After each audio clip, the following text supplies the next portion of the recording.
Hello. Yes. जो YouTube पे जुड़े हैं बेटा, मेरी आवाज़ क्लियर आ रही है सभी को? प्लीज़ बताओ।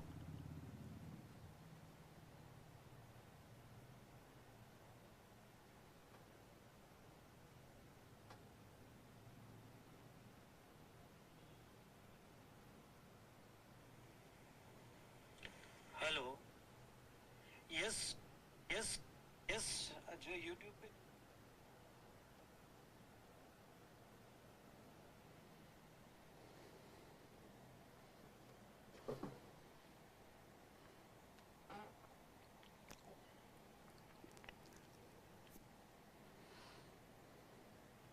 चलिए।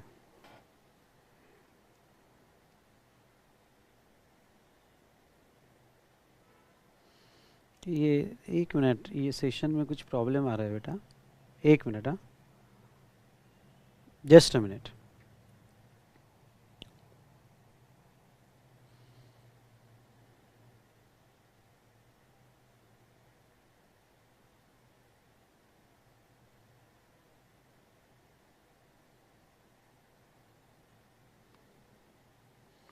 ठीक है।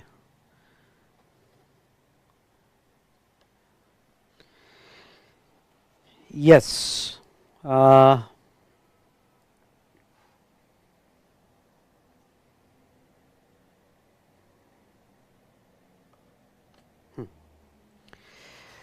Well, so good evening to all of you. कैसे हो आप सभी लोग? अच्छे हो? बढ़िया हो? मैं भी अच्छा हो। ठीक है। तो चलिए, आ, आज का सेशन हम स्टार्ट करते हैं।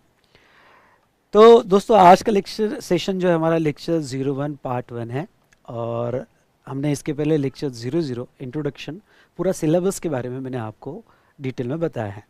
कोई अगर ये फर्स्ट टाइम मेरा सेशन कर रहा होगा तो मैं स्ट्रांगली एडवाइस करूँगा कि लेक्चर 00 जो है आप देख लो, जिसमें हमारा कंप्लीट सिलेबस कैसे कवर होगा और हमने मार्क्स अलोकेशन, आपके डाउट कैसे एंटरटेन किए जाएंगे, ऐसी बहुत सारी बातें की हैं। तो आप लेक्चर 00 जरूर देख लीजिएगा। दूसरा, अभी लेक्चर 01 पार्ट 1 है।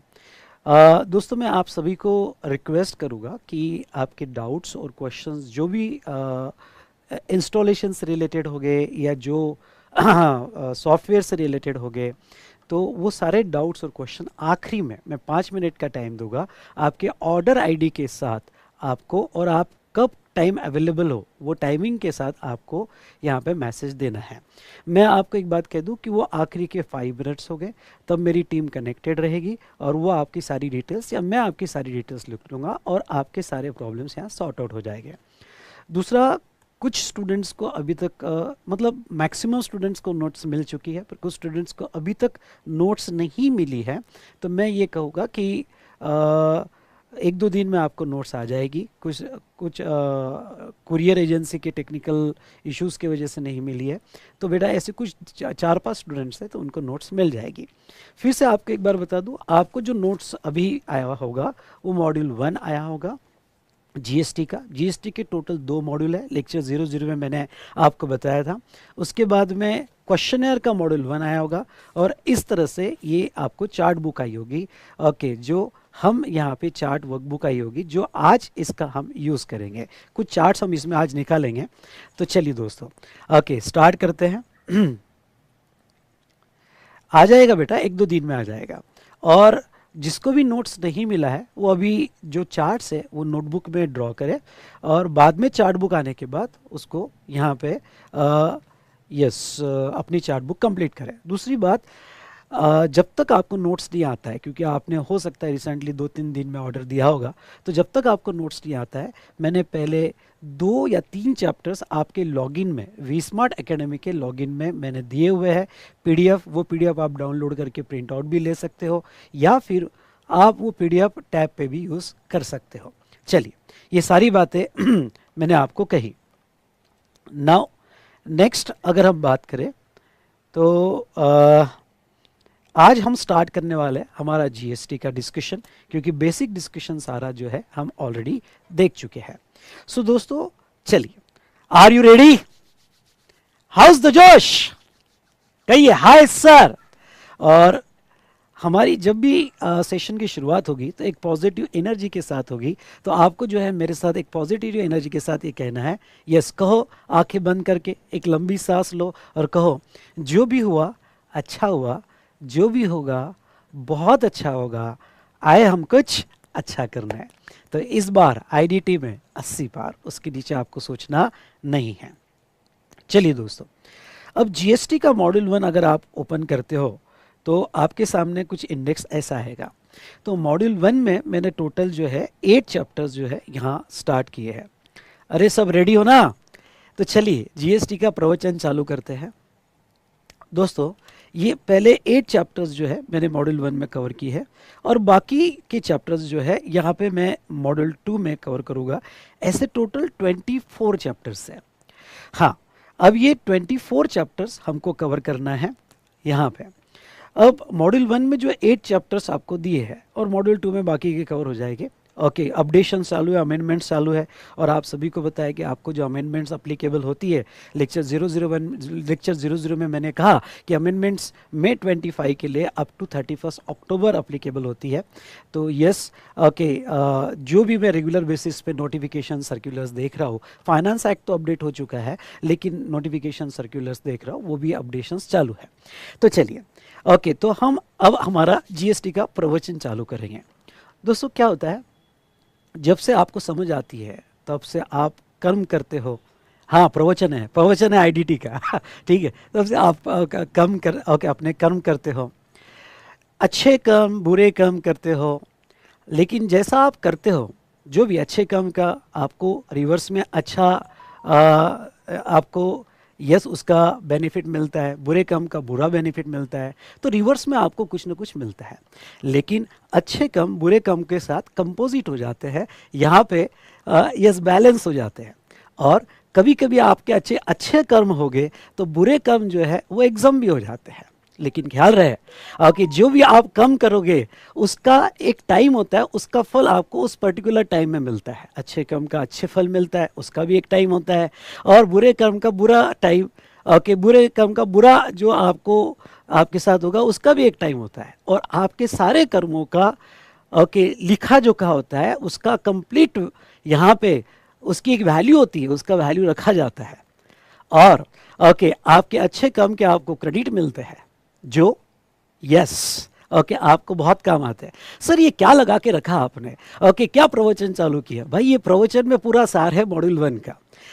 आपका एक्टिविटी ऑफ सप्लाई, आपके काम, आपको रिवर चार्ज टाइम पास हो रहा है लेकिन चलो मैंने थोड़ा कहा कि चलो एक पॉजिटिव एनर्जी के साथ स्टार्ट करें। तो मैं आपको जस्ट ये कहना चाहता हूँ कि रिवर्स में आपको जो है सेकंड चैप्टर हमारा रिवर्स चार्ज रहेगा। रिवर्स में आपको उसके फल मिलते हैं।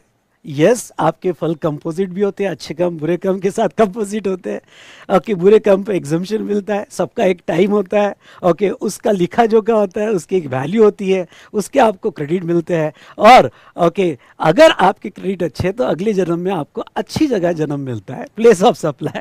तो तो चलिए दोस्तों, जहाँ तक देखा जाए तो एक इंडेक्स आपको जनरल अंडरस्टैंडिंग बता देता हो कि ये सारे चैप्टर्स में हम क्या क्या देखने वाले हैं। सो दोस्तों, मैं आपको बता दूं, supply, concept of supply inter level पे आपने जो पढ़ा 80% वही है और आपको बहुत मजा आ जाएगा क्योंकि पूरा रिवाइज हो जाएगा और एडवांस लेवल पे होगा। बहुत सारे सर्कुलर्स नोटिफिकेशंस जो आपको इंटर लेवल पे नहीं थे, आपको इंटर लेवल पे नहीं थे, आपको जो है फाइनल लेवल पे हम डीप में अच्छे से पढ़ेंगे ना। नेक्स्ट चैप्टर जो है वो reverse charge mechanism and eco. अब इंटर लेवल पे आपने आरसीएम हो सकता है कि बहुत बेसिक लेवल पे पढ़ा होगा कि ऐसा ऐसा होगा तो रिवर चार्ज में ये टैक्स पे करेगा। लेकिन अब आरसीएम, कुछ आरसीएम आपको अप्लीकेबल भी नहीं थे आईजीएसटी के, वो हमको फाइनल लेवल पे पढ़ना है, एडवांस लेवल पे पढ़ना है, इसके सारे क्लैरिफिकेशंस पढ़ना है। और ईसीओ कॉन्सेप्ट आपको जो है इंटर लेवल पे नहीं था। लेकिन यस, अब ये फाइनल लेवल पे इलेक्ट्रॉनिक कॉमर्स ऑपरेटर हमें डिटेल में पढ़ना है। उसके बाद में नेक्स्ट चैप्टर आता है कंपोजिशन लेवी। अब कंपोजिशन लेवी जो है ये चैप्टर में कंपोजिट टैक्स रेट होते हैं, जैसे आपने देखा होगा कि इनकम टैक्स में 8% स्कीम होती है, वैसे यहाँ पे कंपोजिट टैक्स रेट होते हैं। तो कंपोजिशन लेवी लेवी दो टाइप की होती है, एक नॉर्मल लेवी होती है और एक कंपोजिट करके 1%, 5%। ये भी आपने इंटर लेवल पे किया होगा, जिसको बहुत अच्छे से रिवाइज भी करेंगे और एडवांस लेवल पे पढ़ेंगे। और अगर आपने इंटर लेवल पे अच्छे से नहीं किया होगा तो डोंट वरी, मैं हूं ना, अभी आपका बहुत अच्छे से कवर हो जाएगा। उसके बाद में एग्जम्पशन चैप्टर, जो आप जनरली छोड़ देते हो, बोरिंग लगता है, लेकिन बेटा फाइनल में छोड़ने से नहीं, ओके, नहीं होगा। आपको जो है फाइनल में भी इसको बहुत अच्छे से करना पड़ेगा। और ये इस एग्जम्पशन चैप्टर में हर एग्जम्पशन पे हम चार्ट निकालेंगे, और वो चार्ट इतना बढ़िया निकलेगा कि वो चार्ट से, ओके, वो चार्ट पढ़ लो तो आपका ये चैप्टर लगभग कवर हो जाएगा। तो एग्जम्पशन चैप्टर होगा। उसके बाद में time of supply. Time of supply ये चैप्टर क्या होता है मैं आपको बता दूं। तो टाइम ऑफ सप्लाई जो है यहाँ पे, कि ठीक है आपने सप्लाई किया, लेकिन आपको टैक्स कब देना है। अब देखो, आपने इंटर लेवल पे टाइम ऑफ सप्लाई जो चैप्टर पढ़ा होगा, तो वो चैप्टर जो है जस्ट आपने ओके बेसिक पढ़ा होगा, लेकिन हमको अब फाइनल लेवल पे बहुत ही एडवांस लेवल पे पढ़ना है। मतलब आपको time of supply basic principle के आपको अप्लाई करने हैं। अगर आपका कंटिन्यूस सप्लाई ऑफ गुड्स होगा तो कंटिन्यूस सप्लाई ऑफ सर्विसेज होगा तो ओके, या फिर गुड्स और सेंट ऑन रिटर्न और अप्रूवल बेसिस पे होगा, तो ये सारे केसेस में टाइम ऑफ सप्लाई किस तरह से फिक्स हो गए। साथ साथ में एक सेक्शन जो आपको इंटर लेवल पे नहीं था, section 14, change in rate of tax, यानी अगर आपके टैक्स रेट बदल जाते हैं तो वो सिचुएशन में यहाँ पे कौन से रेट से आप टैक्स पे करोगे, इसके बारे में भी हम बात करेंगे। Value of supply, value of supply inter level पे तो एक ही सेक्शन था, सेक्शन 15, 15(1), 15(2), 15(3), और की वैल्यू कैसी होगी, क्या ऐड होगा, डिस्काउंट का डिडक्शन मिलेगा। लेकिन फाइनल लेवल पे सेक्शन 15 के साथ, जो बहुत ही एडवांस लेवल पे है, ओके, सेक्शन 15 के साथ आपको जो रूल्स भी देखना है, ओके, रूल CGST रूल्स जो वैल्यूएशन से रिलेटेड है, रूल 27 से लेके तो हमको यहाँ पे ओके रूल 35 तक पढ़ना है related to value of supply. Okay, input tax credit, और वेरी वेरी इंपॉर्टेंट चैप्टर, यानी मैं आपको कहूँगा ये दो चैप्टर्स तो आप ओके इंपॉर्टेंट कर दो। ओके, ये तो आप इसलिए क्योंकि सारे न्यूमेरिकल क्वेश्चंस जो होते हैं, ओके, इसमें ये दो चैप्टर के बेसिक पे तो आता ही है, यानी ये दो चैप्टर्स की एडजस्टमेंट्स होती है। ओके, तो value of supply and input tax credit. Input tax credit बहुत ही एडवांस लेवल पे पढ़ेंगे। Okay, rule 42, 43 apportionment of credit, उसके बाद में यहाँ पे सेक्शन 18 ब्लॉक क्रेडिट, तो ठीक है आपने पढ़ा होगा, लेकिन इसको और एडवांस लेवल पे पढ़ेंगे। उसके बाद में प्लेस ऑफ सप्लाई, ये चैप्टर आपके लिए नया रहेगा, ये इंटर लेवल पे तब नहीं था जब आपने इंटर किया था। प्लेस ऑफ सप्लाई ये भी एक इंपॉर्टेंट चैप्टर है यहाँ पे। उसके बाद में बेटा यहाँ रजिस्ट्रेशन चैप्टर, लगभग वही प्रोसीजर है जो प्रोसीजर हमने ऑलरेडी देखी थी, पर नो डाउट ओके आपको कुछ भी याद नहीं होगा तो डरना मत, मैं हूँ, पूरी प्रोसीजर हम चार्ट फॉर्म में देखेंगे। Tax invoice, debit note, credit note, GST में टैक्स इनवॉइस कैसे बनते हैं, डेबिट नोट, क्रेडिट नोट कैसे इश्यू होते हैं, इसके बारे में बात करेंगे। हाँ, इसके आगे के okay most of the chapters नए चैप्टर्स है, मतलब अकाउंट रिकॉर्ड्स, ई वे बिल था आपको, पर पता नहीं आपने अच्छे से पढ़ा होगा या नहीं पढ़ा होगा। पढ़ा था क्या ई वे बिल अच्छे से आपने? ई वे बिल आपने अच्छे से पढ़ा था आपने, यस और नो? नहीं पढ़ा था, नालायक को मुझे पता है। ओके, आपने ई वे बिल अच्छे से नहीं पढ़ा होगा। ओके, तो यस हम अभी यहाँ पे बहुत अच्छे से कवर करेंगे ई वे बिल। उसके बाद में जीएसटी के टीडीएस, टीसीएस और पेमेंट ऑफ टैक्स, मतलब जीएसटी में टैक्स पे करते वक्त कौन सी बातों का ध्यान रखना चाहिए, जैसे कैश लेजर हुआ, क्रेडिट लेजर हुआ, लायबिलिटी रजिस्टर हुआ, इंटरेस्ट पेमेंट हुआ, टीडीएस, टीसीएस, जीएसटी के कैसे हो गए, इसके बारे में भी हम यहाँ पे बात करेंगे। Next chapter return. Return yes, अगर आपने इंटर लेवल पढ़ा होगा तो most of the provision same है। ओके, रिटर्न की जो फाइनल लेवल पे भी है, थोड़ा बहुत हमको एडवांस लेवल पे पढ़ना है। नहीं पढ़ा होगा तो डोंट वरी, मैं यहाँ बैठा हूँ। Now very very important chapter, और वो है रिफंड। यस बेटा, पिछले 6 अटेम्प्ट में यहाँ पे कंटिन्यूस ये चैप्टर पे सवाल पूछे जाते हैं। रिफंड कभी 5 मार्क्स का होता है, कभी 3 मार्क्स का क्वेश्चन होता है, पर रिफंड चैप्टर एक इंपॉर्टेंट चैप्टर है। सर ये रिफंड क्या है? रिफंड अलग अलग केस में, मतलब जैसे आप एक्सपोर्ट करोगे तो रिफंड कैसे मिलेगा, जीरो रेट सप्लाई करोगे तो रिफंड कैसे मिलेगा, या आपका कैश लेजर का रिफंड है तो उसकी प्रोसीजर क्या है। थोड़ा प्रोसीजर ओरिएंटेड टॉपिक है, लेकिन यहाँ कुछ एरिया में कैलकुलेशन पार्ट भी है। तो जहाँ तक देखा जाए ओके, इसके ऊपर न्यूमेरिकल्स बहुत बार पूछे जा रहे हैं, और अगर आप ये न्यूमेरिकल्स अच्छे से मेरे से समझ लेते हो तो समझ लो न्यूमेरिकल आया तो आपके मार्क्स पक्के हैं। उसके बाद में ओके हम देखेंगे जॉब वर्क। जॉब वर्क के चैप्टर में कि अगर कोई गुड्स हमने खरीदा जिसके हमने क्रेडिट्स लिए है और जॉब वर्कर को भेज रहे हैं, अब जॉब वर्कर को भेज रहे हैं जिसके क्रेडिट्स लिए है, तो गवर्नमेंट उसके ऊपर पूरा कंट्रोल रखती है, और गवर्नमेंट यहाँ पे क्रेडिट लिए गुड्स पे पूरी प्रोसीजर उन्होंने प्रिस्क्राइब की है कि कितने दिन में वो गुड्स वापस वगैरह आना चाहिए, इसके बारे में उन्होंने डिटेल में बात की है। उसके बाद में असेसमेंट एंड ऑडिट, जीएसटी में असेसमेंट कैसे होते हैं, ऑडिट कैसे किया जाता है, स्क्रूटिनी असेसमेंट कैसे होता है, बेस्ट जजमेंट असेसमेंट क्या होता है, ओके इसके बारे में इस चैप्टर में थोड़ा डिटेल में हम बात करेंगे। उसके बाद में इंस्पेक्शन कैसे होता है, सर्च सीजर कैसे होता है, चैप्टर नंबर 17 में देखेंगे। डिमांड ऑर्डर, शोकॉज नोटिस आपके अगेंस्ट में कैसे आती है, डिमांड एंड रिकवरी, ओके ये बहुत ही अच्छा चैप्टर है और इंपॉर्टेंट चैप्टर है, इसको भी इंपॉर्टेंट चैप्टर कहना, ओके इस पर भी कंटिन्यूस सवाल पूछे जाते हैं। लायबिलिटी टू पे इन सर्टेन केसेस एक छोटा सा चैप्टर है। एडवांस रूलिंग, यस ओके, कि यहाँ पे अगर कोई डिस्प्यूट है तो वो केस में गवर्नमेंट से रूलिंग कैसे ली जाती है। एडवांस रूलिंग के बारे में आपको इनकम टैक्स में भी आएगा, जीएसटी में भी हम पढ़ेंगे। Offences and penalties, a very important chapter, इसके ऊपर भी कंटिन्यूअस सवाल पूछे जाते हैं और प्रैक्टिस में भी इसके ऊपर क्वेश्चंस पूछे जाते हैं कि भाई मेरे से ये गलती हो गई, मिस्टेक हो गई, मेरे से ये ऑफेंस हो गया, तो अब यहाँ पे पेनल्टीज कैसे लगेगी, गवर्नमेंट की पेनल्टी क्या है। ये प्रैक्टिकल लाइफ में भी बहुत काम का है, और अभी जिस तरह से जीएसटी में शो कॉज नोटिस इशू की जा रही है ओके, और पेनल्टीज लगाई जा रही है, तो ये चैप्टर बड़ा रिलेवेंट हो जाता है। इथिक्स अंडर जीएसटी एक छोटा सा चैप्टर है। ओके अपील एंड रिवीजन, ये एक ओके चैप्टर कि भाई जीएसटी में अपील किस तरह से फाइल की जाती है, उसकी प्रोसीजर क्या होती है, ओके कहाँ अपील हम फाइल कर सकते हैं, कहाँ नहीं कर सकते हैं। और चैप्टर 24 मिसलेनियस प्रोविजंस कुछ है जो हम देखेंगे। तो ऐसे 24 चैप्टर्स हमें पढ़ने हैं, जिसमें मॉड्यूल 1 में मैंने 8 चैप्टर्स कवर किए और मॉड्यूल 2 में हमारे जो है यहाँ पे रिमेनिंग चैप्टर्स हो गए। टोटल हमारे 2 मॉड्यूल अप्रॉक्सीमेटली 600 पेजेस के आसपास हो गए। ओके तो यहाँ पे 600 पेजेस में क्वेश्चन के साथ, भाई साहब इसमें से अगर वो क्वेश्चंस निकाल लो जो 200 प्लस क्वेश्चंस मैंने लिए, तो फिर तो ये मुश्किल से 480 490 पेजेस का होगा।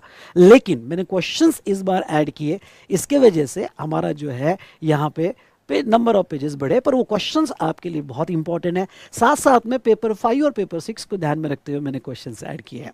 तो चलिए, ये मैंने थोड़ा बहुत आपको जानकारी दे दी कि मैंने डिटेल इंडेक्स भी दिया है, सेक्शन वाइज इंडेक्स भी दिया है बुक में। हाँ, नेक्स्ट मैंने आपको ये बता दूं कि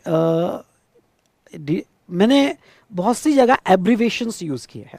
तो एब्रीवेशंस अलग अलग कॉन्टेक्स्ट में, तो उसका मैंने यहाँ पे एब्रीवेशन एलैबोरेट किए हैं कि ओके कभी कभी आप पढ़ रहे हो और कभी कभी मैंने अगर एब्रीवेशन यूज़ किया एजी मतलब अकाउंट एग्रीगेटर, एपी यूज़ किया मतलब एग्रीकल्चर प्रोड्यूस। ओके तो ये एब्रीवेशन अगर कभी आपको क्लिक नहीं हो रहे तो आप ये लिस्ट में आके देख सकते हो।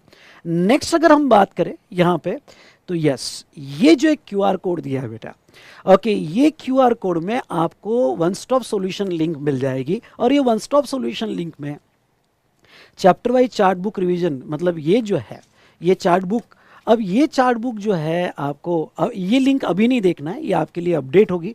ओके इसलिए थोड़ा रुक जाना। ओके तो ये आपके लिए अपडेट होके आएगी।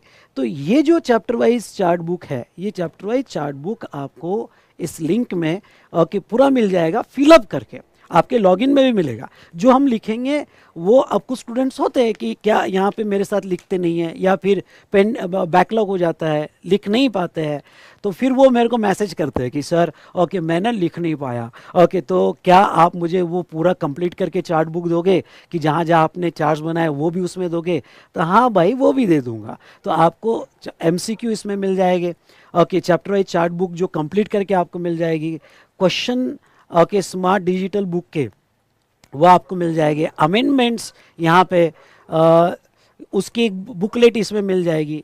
मैं कुछ सुपर 50 क्वेश्चंस बनाता हूँ एग्जाम के पहले, वो भी यहाँ मिल जाएंगे, वन डे बिफोर एग्जाम, और आरटीपी डिस्कशन, ये सारी चीज़ें आपको इस लिंक पे मिल जाएगी। ओके यस, आपको कुछ इंस्टा और टेलीग्राम लिंक यहाँ दिया हुआ है। मैंने चैप्टर वाइज वेटेज दिया हुआ है, ये जो है जब हमारे चैप्टर्स हो जाएंगे तो ये वेटेज मैं आपको एक्सप्लेन कर दूंगा। उसके बाद में ओके एग्जाम में चैप्टर वाइज किस तरह से क्वेश्चंस पूछे गए थे, ओके कौन से चैप्टर पे ज़्यादा से ज़्यादा क्वेश्चंस पूछे गए थे, उसका भी एक एनालिसिस मैंने आपको दिया। बहुत अच्छा एनालिसिस मैंने आपके यहाँ बना के दिया। तो इस तरह से मैंने पूरा कंप्लीट इंडेक्स आपको दिया है। चलो अब आ जाते हैं, आपको पेपर स्ट्रक्चर पता है फाइनल का कैसे आता है? यस बताइए, फाइनल का पेपर स्ट्रक्चर कैसे आता है, थोड़ा बहुत पता है आपको न्यू स्कीम में?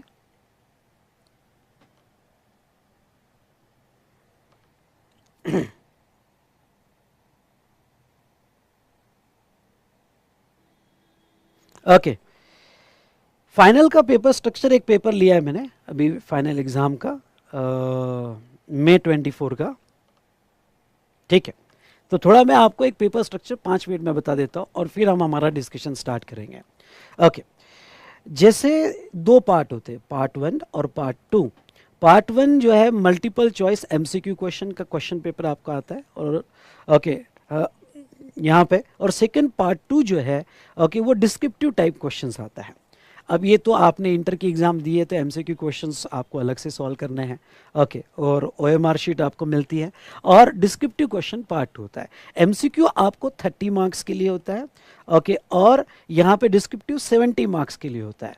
अब 30 मार्क्स के एमसीक्यू में ओके यहाँ जहाँ तक है 70%, हाँ मतलब ये 30 मार्क्स, और 30 मार्क्स के 70% डिस्क्रिप्टिव, 30 मार्क्स का आपको एमसीक्यू आ जाता है।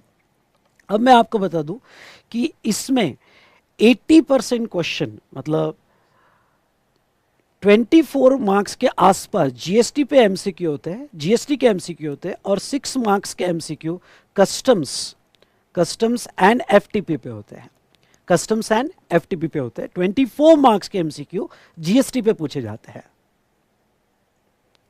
ना।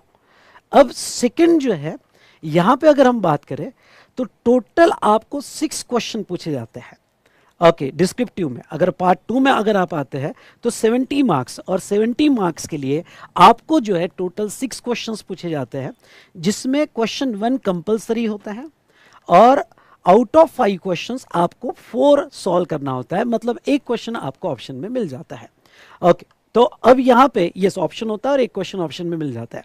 आपकी वर्किंग नोट्स जो होती है वो बड़ी इंपॉर्टेंट होती है। तो इसको फाइनल लेवल पे आपको एक आदत लगाना है, क्या कि दोस्तों मैं आपको कहूँगा कि इंटर लेवल पे नोट्स लिखने की आपको बिल्कुल आदत नहीं है, लेकिन फाइनल में वर्किंग नोट्स पे स्पेशल आपको मार्क्स होते हैं, और मैक्सिमम स्टूडेंट्स की मार्क्स वर्किंग नोट्स प्रॉपर नहीं लिखी है वहाँ कट होते हैं। इसलिए आपको इस बात का पूरा ख्याल रखना है, वर्किंग नोट्स आपके आंसर का पार्ट होता है, ओके। नेक्स्ट मैं आपको कह दूं, जैसे यहाँ ये क्लियर दिया होता है कि आपको कौन, आपकी एग्जाम के लिए कट ऑफ डेट क्या है फॉर अमेंडमेंट्स। जैसे मई 25 के लिए अगर आप अपीयर्ड हो रहे होगे तो आपकी कट ऑफ डेट होगी 31 अक्टूबर 2024, ये कट ऑफ डेट होगी। अगर आप नवंबर 25 के लिए अपीयर्ड हो रहे होगे तो आपको 30 अप्रैल आपकी ये कट ऑफ डेट रहेगी, ओके। तो यहाँ पे यस कुछ स्टूडेंट्स कह रहे हैं कि सर हम सीएमए कर रहे हैं तो हमें चैप्टर वाइज वेटेज, तो बेटा आपका एक अलग से सेशन लूँगा जिसकी लिंक आपके साथ शेयर करूँगा। आपका भी मॉड्यूल के बेस पर पूरा मैं वेटेज ऑफ मार्क्स और चैप्टर वाइज वेटेज एक्सप्लेन करूँगा, ठीक है। तो चलिए अब जो स्पेशली सीएमए स्टूडेंट की हम बात कर रहे हैं, अब पेपर स्ट्रक्चर में कुछ बातों का आपको स्टार्टिंग से ध्यान रखना है। सिर्फ आप लोगों को आपको पढ़ना नहीं है, आपको पेपर स्ट्रक्चर के हिसाब से पढ़ना है। पहला क्वेश्चन जो कंपलसरी क्वेश्चन होता है 14 मार्क्स का होता है, और ये 14 मार्क्स का क्वेश्चन रियली लेंदी होता है, यानी इसमें कोई एक चैप्टर पे नहीं पूछा जाता है, ओके। ये 14 मार्क्स क्वेश्चन में सप्लाई का कॉन्सेप्ट, एग्जम्पशन, आईटीसी हो सकता है, आरसीएम हो सकता है, पेनल्टीज हो सकता है, ओके, रिफंड का कुछ पूछ ले, ऐसे यहाँ पे बहुत सारे चैप्टर्स के कंबाइन करके ये क्वेश्चन बनाया जाता है, ओके। तो ये जो क्वेश्चन होता है, ये क्वेश्चन के लिए आपको रियली जहाँ तक है ओवरऑल पूरे चैप्टर्स का नॉलेज होना बहुत जरूरी हो जाता है। हाँ, कभी कभी 4-5 चैप्टर्स कंबाइन मिला के यहाँ पे क्वेश्चन पूछा जाता है, तो ये कंसोलिडेटेड एक क्वेश्चन होता है 14 मार्क्स का।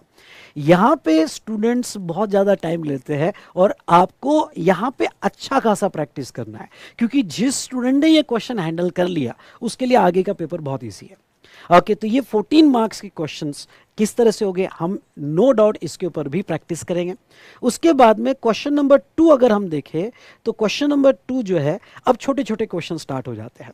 ओके, अब आपका सवाल होगा कि सर जीएसटी में ये जो क्वेश्चन पूछा गया 14 मार्क्स का, क्या ये 14 मार्क्स का क्वेश्चन ये थ्योरेटिकल होता है? नहीं, अगर आप देखोगे तो ये न्यूमेरिकल क्वेश्चंस होता है मोस्ट ऑफ द टाइम, जिसमें आपको टैक्सेबल वैल्यू या जीएसटी या क्रेडिट के साथ जीएसटी कैलकुलेट करके देना पड़ता है। और दूसरी बात मैं आपको ये बता दूं कि यहाँ पे दोस्तों आपको वर्किंग नोट्स प्रॉपरली लिखनी है, इसलिए जब आप मेरा क्वेश्चन यार सॉल्व करोगे, कुछ मैं आपको होमवर्क दूंगा, तो आपने एक बार टेबल पे प्रैक्टिस नहीं किया तो भी चलेगा, टेबल देख लिया क्या क्या लिखना है, लेकिन उसकी वर्किंग नोट्स आप जरूर लिख के देखना, वो आपको बहुत काम आएगी। तो वर्किंग नोट्स लिखने की प्रैक्टिस आप फर्स्ट डे से ही लगाना, क्योंकि उसके ऊपर आउट ऑफ 14 6 to 8 मार्क्स होते हैं वर्किंग नोट्स पे।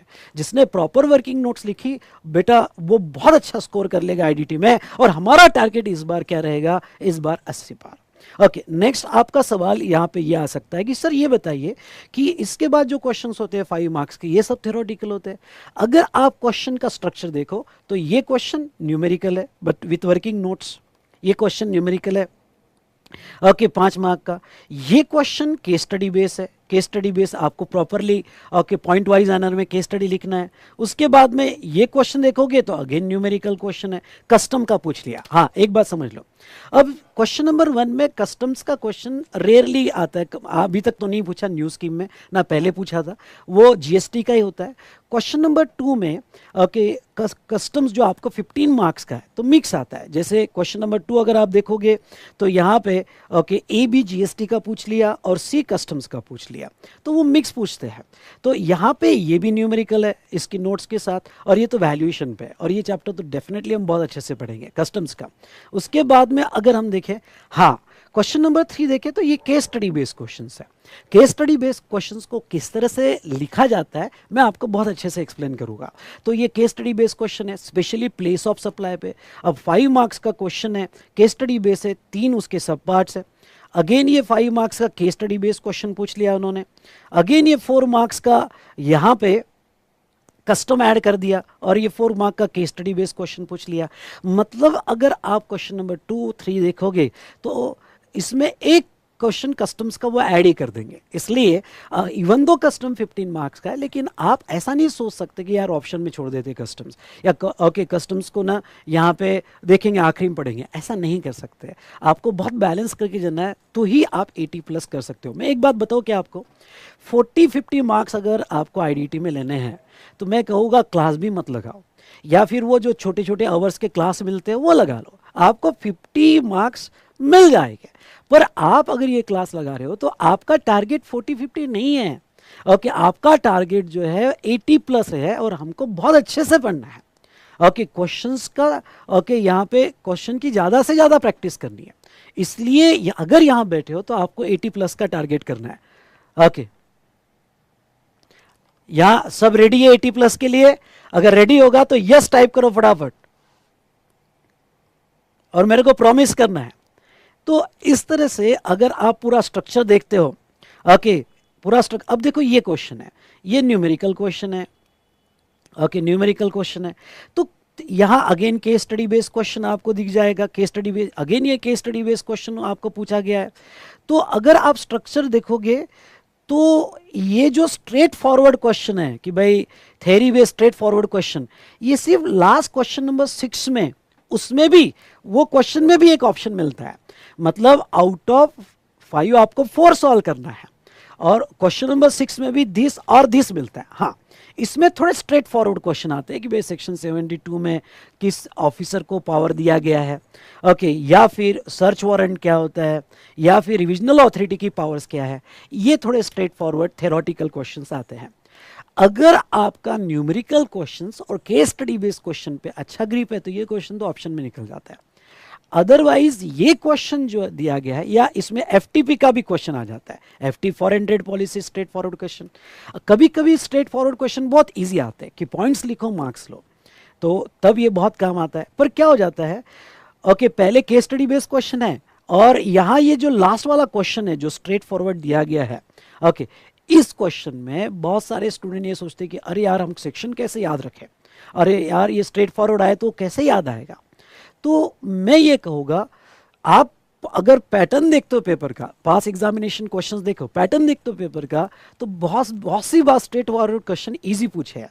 अगर आपको वो थोड़ी थ्योरी जमती है तो ये क्वेश्चन नंबर 6 जो है आपके लिए इजी हो जाता है, अदरवाइज ये आपके लिए ऑप्शन भी मिल जाता है। ठीक है, तो चलिए, पर पूरा पेपर थ्योरी नहीं होता है, इसलिए मैं आपको ये कहना चाहूंगा कि आउट ऑफ 70 मार्क्स, सुनना मेरी बात, out of 70 marks 55 to 60 marks के क्वेश्चंस न्यूमेरिकल बेस और केस स्टडी बेस्ड क्वेश्चंस होते हैं।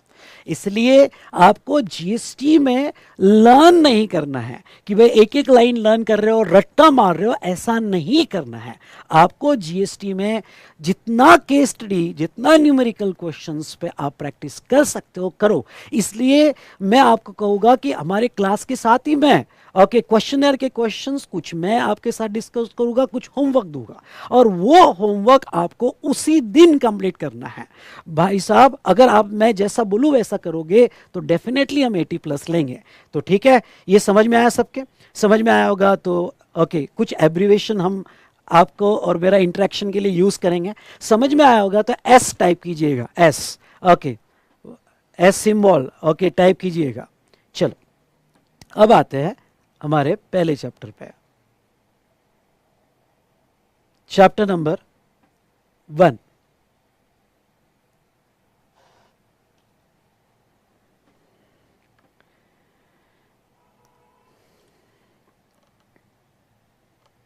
हाँ हमारी टेस्ट भी होगी, और टेस्ट में मैं मोस्टली आपकी एमसीक्यू प्रैक्टिस करवाऊंगा।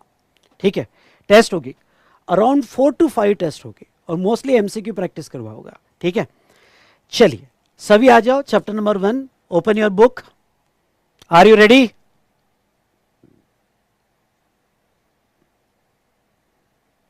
ठीक है, फिर से कहता हूं अपने साथ एक नोटबुक रखना, जो भी मैं यहां पॉइंट्स करूं ड्रॉ करूं तो आपको मेरे साथ स्क्रिबल करना है, just to involve yourself in this discussion. देखो ओके हमारा डिस्कशन जो है अराउंड 1.5 से 1.25 घंटा रेगुलर चलेगा, लेकिन आप एक्टिवली अगर मेरे साथ इन्वॉल्व रहोगे, जो आपको स्क्रिबल करना है वो एग्जाम में नहीं आएगा, लेकिन आप जितना ज़्यादा एक्टिवली अपने आप को एंगेज रखोगे, इन्वॉल्व रखोगे, उतना ये सब्जेक्ट इंटरेस्टिंग होते जाएगा। ठीक है, चलिए तो पहला चैप्टर हमारा जो है basic concept and constitutional levy, charge of tax and concept of supply. Okay तो हम थोड़ा बेसिक कॉन्सेप्ट देखने वाले हैं, जीएसटी की कॉन्स्टिट्यूशनल लेवी देखने वाले हैं। ओके चार्ज कहाँ आता है और सप्लाई का कॉन्सेप्ट इसी चैप्टर में हम देखने वाले हैं। चलिए अब बात करते हैं हमारा टेबल ऑफ कंटेंट जो मैंने यहाँ पे दिया है आपको। ओके मेनली इस चैप्टर में ओके इंट्रोडक्शन, कौन कौन से टैक्सेस जीएसटी में सब्सिम हुए, उसके बाद में कॉन्स्टिट्यूशनल अमेंडमेंट क्या हुई, और levy and collection of GST section 9 हम इस चैप्टर में देखेंगे। और एक आप ऐड कर दो, सेक्शन 7 और सेक्शन 8 आगे मैं कवर करूँगा। Okay concept of supply and composite mix supply, ये कॉन्सेप्ट हम यहाँ पे देखेंगे। चलिए अब आ जाइए, और ये बहुत ही बेसिक है ओके बट स्टार्ट है इसलिए बता रहा हूँ। टैक्स यानी क्या? ओके टैक्स ये वर्ड अंडरलाइन करते जाओ मेरे साथ। ओके टैक्स ये वर्ड टैक्सो ये वर्ड से डिराइव हुआ। ओके ये एक मैंडेटरी फाइनेंशियल बर्डन है, लीगल हफ्ता है, एग्जाम में मत लिखना हफ्ता, ये मैंडेटरी फाइनेंशियल बर्डन है। और ये पैसा गवर्नमेंट क्यों कलेक्ट करती है भाई साहब? बहुत ही बेसिक है, infrastructure, education, health, okay defence, military वगैरह, ये सारे ऑब्जेक्ट को खर्चा लगता है, ऑब्जेक्ट अचीव करने के लिए खर्चा लगता है, और गवर्नमेंट इसके लिए आपसे टैक्स लेती है। वो बात अलग है कि हमारे टैक्स का पैसा सही यूज़ नहीं किया जाता, जो पर्पज़ है ओके पब्लिक वेलफेयर के लिए, इंफ्रास्ट्रक्चर के लिए, उसके लिए यूज़ नहीं होता है, और करप्शन में बहुत सारा पैसा निकल जाता है। पर वाटर रेट में भी ओके भाई आप थ्योरी पढ़ रहे हो ओके यहाँ पे। चलिए भाई ओके ये बहुत बेसिक क्वेश्चन है, अब तुम्हारे मॉड्यूल में दिया है, ले लेता हूँ। ओके, पर ये एग्जाम में आने वाला नहीं है।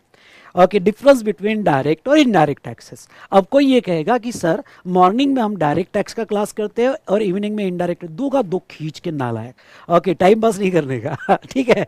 तो यहाँ पे जहाँ तक देखा जाए, डायरेक्ट टैक्स ये इनकम अर्निंग एक्टिविटी पे लगता है, ऑन इनकम एक्टिविटी पे लगता है। इनडायरेक्ट टैक्स मोस्टली प्रोडक्ट और सर्विसेज पे लगता है। उसके बाद में direct tax payable by person concern, indirect tax payable by one person, transferable to another person, और entire burden is on ultimate consumer. जैसे आपने इंटर लेवल पे देखा होगा, मैन्युफैक्चरर से होलसेलर, होलसेलर मैन्युफैक्चरर से डिस्ट्रीब्यूटर, डिस्ट्रीब्यूटर से होलसेलर, होलसेलर से रिटेलर, रिटेलर से अल्टीमेट कंज्यूमर। तो इनडायरेक्ट टैक्स हर पर्सन पे करता है and in invoice burden is pass on, और वो पास ऑन होके जो लास्ट अल्टीमेट कंज्यूमर है उस अल्टीमेट कंज्यूमर पे वो बर्डन आता है। ठीक है, यहां पे उसके बाद में जहां तक देखा जाए, it is paid after income reaches in the hands of tax payer. हाँ, इनकम टैक्स क्या होता है, in current year you earn the income, in assessment year you pay the tax. Okay, तो यहां पे जहां तक है, IDT generally whenever you purchase goods और service immediately you have to payable indirect tax. बहुत ही बेसिक है, पर बता देता हूँ। इनडायरेक्ट टैक्स में आपको करंट ईयर और असेसमेंट ईयर ऐसे नहीं मिलेगा, फाइनेंशियल ईयर और असेसमेंट ईयर, क्योंकि इनडायरेक्ट टैक्स ऐसा नहीं है कि भाई ओके ये साल आपने ओके बिजनेस कर लिया, ओके गुड्स बेच दिया और नेक्स्ट ईयर GST कलेक्ट किया, नहीं, ये इमीडिएटली ट्रांजेक्शन पे लगता है। मतलब you have done the transaction now, you have to pay tax now. Okay, तो ये ट्रांजेक्शन बेस्ड टैक्स है, इसलिए जब भी कोई गुड्स और सर्विसेज परचेस करेगा तो इमीडिएटली उसको टैक्स देना पड़ेगा। Income tax, tax collection is difficult, indirect tax relatively easier. Sir ऐसा क्यों? सर बताओ ऐसा क्यों?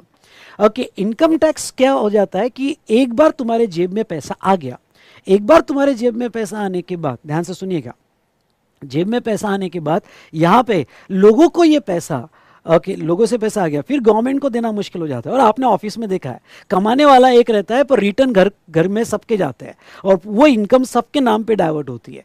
इसलिए क्या होता है कि गवर्नमेंट को बहुत ताकत लगती है सर सीजर में, ओके इनकम टैक्स में, क्योंकि टैक्स इवेजन साइकोलॉजी ज़्यादा है। लेकिन इनडायरेक्ट टैक्स की अगर हम बात करें तो इनडायरेक्ट टैक्स में इवेजन होता है, जहां कंपटीशन ज़्यादा हो, जहां सस्ते में बेचना हो, विथ और विदाउट बिल बेचना हो। लेकिन दोस्तों मैं आपको एक बात कहना चाहूँगा कि इनडायरेक्ट टैक्स में जहां तक देखा जाए इतना ज़्यादा टैक्स इवेजन नहीं है। जनरली क्या होता है कि जो पे कर रहा है वो क्या सोचता है, पे it and burden pass on, इसलिए टैक्स इवेजन कंपैरेटिवली कम है। और लास्ट में उसके एग्जांपल दिए हैं। तो ये डिफरेंस है between direct and indirect taxes. समझ में आया? समझ में आया होगा तो एस टाइप कीजिएगा, क्योंकि इसके डिटेल में हमको जाना नहीं है। एग्जाम में आपको इसके इतने बेसिक पे तो मैं लिख के देता हूँ, कभी क्वेश्चन आएगा नहीं। ये सारा बेसिक आपका इंटर लेवल पे हो चुका है। ओके, यस और नो? चलिए, हाँ अब देखेंगे टैक्स हिरार्की। दोस्तों जस्ट मैं समझना चाहता हूँ आपसे, जस्ट मुझे बताओ, ये जो है आपको पता है पार्लियामेंट क्या होता है, सेंट्रल गवर्नमेंट क्या होता है, CBDT क्या होता है, CBIC क्या होता है, पूरा GST डिपार्टमेंट किसके अंडर में वर्क करता है, कोर्ट का क्या रोल होता है, ये चीज़ें आपको पता है? यस और नो? नहीं पता होगा तो एन टाइप करो।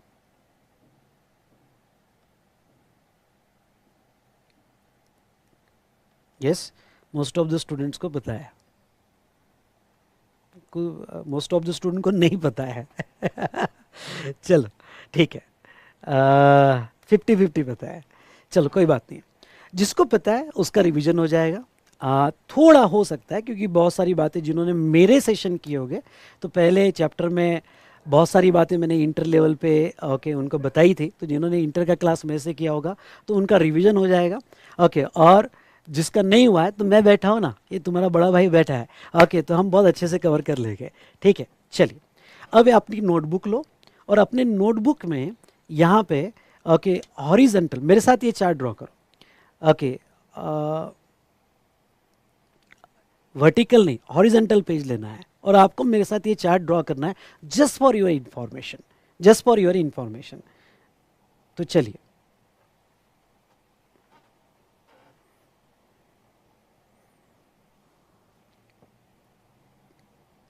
ये चार्ट का स्ट्रक्चर कैसे आएगा मैं आपको थोड़ा बता देना चाहता हूँ।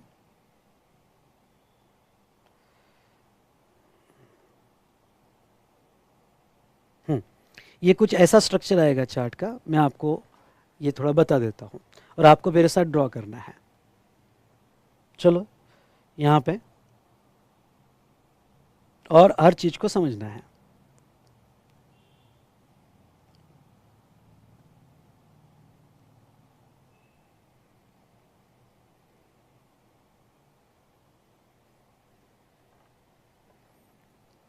टाइटल दो एडमिनिस्ट्रेटिव, टाइटल दे रहा एडमिनिस्ट्रेटिव हिरार्की, एडमिनिस्ट्रेटिव हिरार्की। इसमें पहले दो पार्ट करो, डू इट फास्ट। सेंटर और स्टेट, सेंटर और स्टेट। हम थोड़ा सेंटर लेवल की हिरार्की देखेंगे, स्टेट की नहीं देखेंगे, ठीक है। तो सेंटर को आप पूरा पेज यूज कर लो and make 3 parts. Okay, make 3 parts, do it fast. Okay, make 3 part. पहला लिखो आप legislative organ, legislative organ.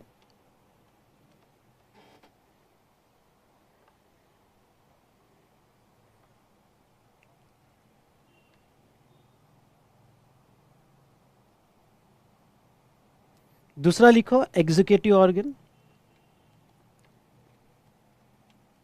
And third यहां पे जुडिशियल ऑर्गन।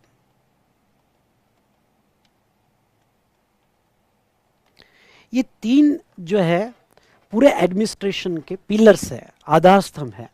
ओके, 3 ऑर्गन्स है, पूरा हर एक्ट का एडमिनिस्ट्रेशन ये 3 ऑर्गन से कंप्लीट किया जाता है। एक होता है लेजिस्लेटिव ऑर्गन। लेजिस्लेटिव ऑर्गन को हम जो है यहाँ पे आप लिख सकते हो लॉ मेकिंग ऑर्गन, जो लॉ बनाता है, लॉ मेकिंग ऑर्गन। उसके बाद में एग्जीक्यूटिव, इसको आप एडमिनिस्ट्रेटिव भी कह सकते हो, जो पूरा कंप्लीट एडमिनिस्ट्रेशन करता है ऑर्गन। और जुडिशियल ऑर्गन यहां आप लिख सकते हो इंटरप्रिटेटिव ऑर्गन, इंटरप्रिटेटिव ऑर्गन, ठीक है। तो एक लॉ मेकिंग ऑर्गन होता है, दूसरा एडमिनिस्ट्रेटिव ऑर्गन होता है, और तीसरा इंटरप्रिटेटिव ऑर्गन होता है, जो लॉ को इंटरप्रेट करता है। लेजिस्लेटिव ऑर्गन कौन? जस्ट आपको एक बेसिक सवाल पूछना चाहता हूं, जिसको पता है, जिन्होंने पढ़ा हुआ है, ये बताओ लेजिस्लेटिव ऑर्गन कौन, पार्लियामेंट या central government? Who is the law making organ? Parliament होगा तो पी टाइप करो, सेंट्रल गवर्नमेंट होगा तो सीजी टाइप करो। Who is the legislative organ? भाई साहब बताओ फटाफट। तो यहां पे यस करेक्ट, पार्लियामेंट आप लिख सकते हो, parliament is the legislative organ and executive organ is central government. Very good, executive organ is central government. यहां पे सेंट्रल गवर्नमेंट एग्जीक्यूटिव ऑर्गन होगी।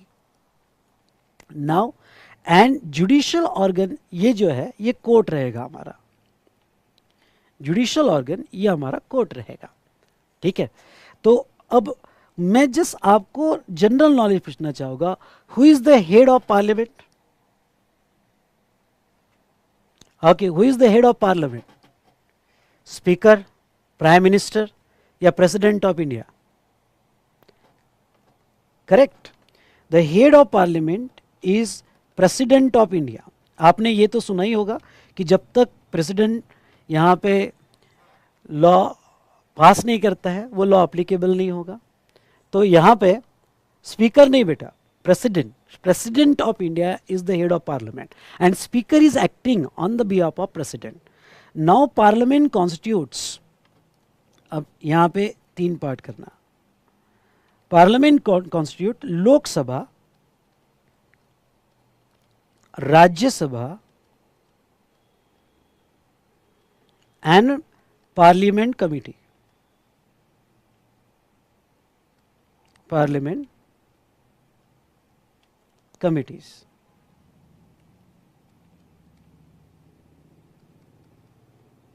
Parliament committees. तो अब देखो यहाँ पे हमारा पार्लियामेंट कैसे बनता है, अभी तो आप देख रहे होंगे बहुत सारे ओके यहाँ पे जब पार्लियामेंट होती है तो कैसे डिस्कशन होते हैं पार्लियामेंट में, लोकसभा, राज्यसभा और पार्लियामेंट कमेटी। और यहाँ पे अभी किस तरह से राहुल गांधी एग्रेसिव है और किस तरह से यहाँ पे हमारी गवर्नमेंट मोदी जी भी एग्रेसिव है, तो आप देख रहे होंगे पार्लियामेंट में डिस्कशन वॉट एवर इट में भी। Lok Sabha are the members elected by people of India, राज्यसभा's members are representative of state, और पार्लियामेंट कमिटीज जो होती है, पार्लियामेंट कमेटी इसमें बहुत सी बार जैसे पब्लिक कमेटी जो होती है वो अपोजिशन से बनती है, अपोजिशन भी पार्ट ऑफ पार्लियामेंट, और इस बार अपोजिशन के पास भी अच्छा खासा वोटिंग है।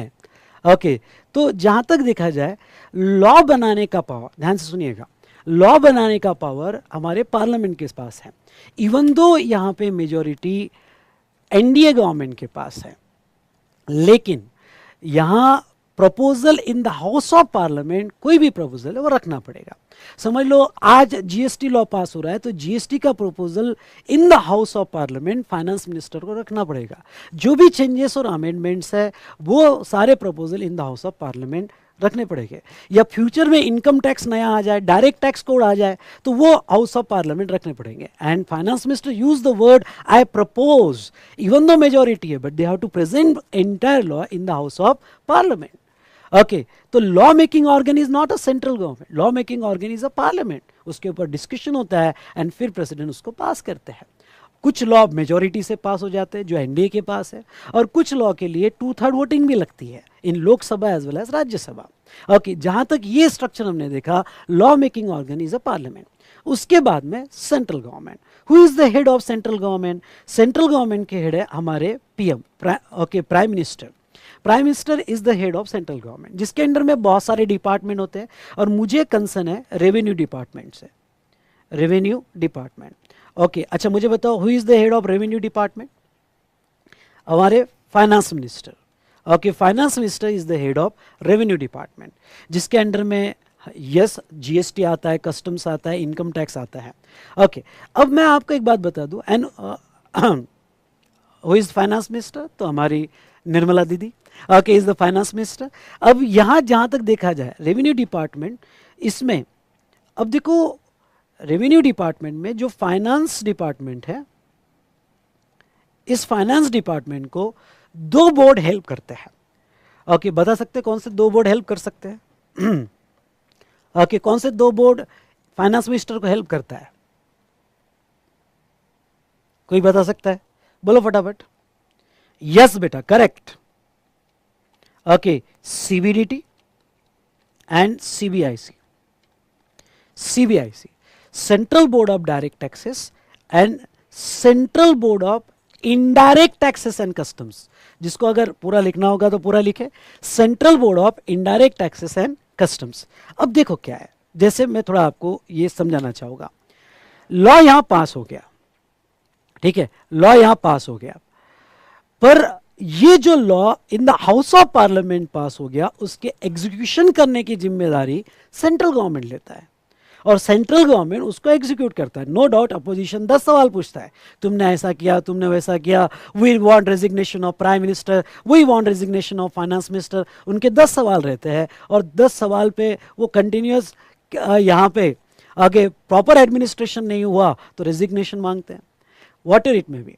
लेकिन finance minister is responsible for collection of GST revenue, customs revenue, income tax revenue, but you never seen finance minister coming at your home and demanding for tax. He is responsible for collection. भाई साहब अगर वो ऐसे घर घर जाते बैठे तो हो गया फिर तो। ओके यहाँ पे उनको हेल्प करने के लिए दो बोर्ड होते हैं, central board of direct taxes and central board of indirect taxes and customs. और यहाँ पे ये जो बोर्ड होता है, ओके इस बोर्ड के नीचे कंप्लीट आपकी जीएसटी डिपार्टमेंट, कस्टम डिपार्टमेंट या इनकम टैक्स डिपार्टमेंट काम करता है। अब इनकम टैक्स डिपार्टमेंट काम करता है मतलब क्या? मतलब यहाँ पे ये जो हिरार्की है, आपको लिखना है तो लिख सकते हो, या आप सिर्फ जीएसटी डिपार्टमेंट भी लिखा तो भी चलेगा। तो सीबीआईसी के अंडर, जैसे इधर इनकम टैक्स डिपार्टमेंट, तो सीबीआईसी के under GST department, GST department में पूरी हिरार्की काम करती है। ओके तो पूरी हिरार्की काम करते थे। अब एक सवाल आ गया बीच में, सर सीबीआईसी में सीए लोग होते हैं क्या? ऐसा कोई जरूरी नहीं है बेटा कि सीबीआईसी में सीए लोग हो सकते हैं। सीबीआईसी में जो उस पर्टिकुलर फील्ड का एक्सपर्ट नॉलेज जिसको होता है, फाइनेंस मिनिस्टर अपना मेंबर सेलेक्ट करता है कि मेरे बोर्ड में कौन कौन रहेगा। मेरी भी लाइफ में इच्छा है कभी मैं भी सीबीआईसी बोर्ड में जाऊँ, ओके, फाइनेंस मिनिस्टर मुझे सिलेक्ट करे फॉर जीएसटी या कस्टम्स, वाटर इट में भी, ओके।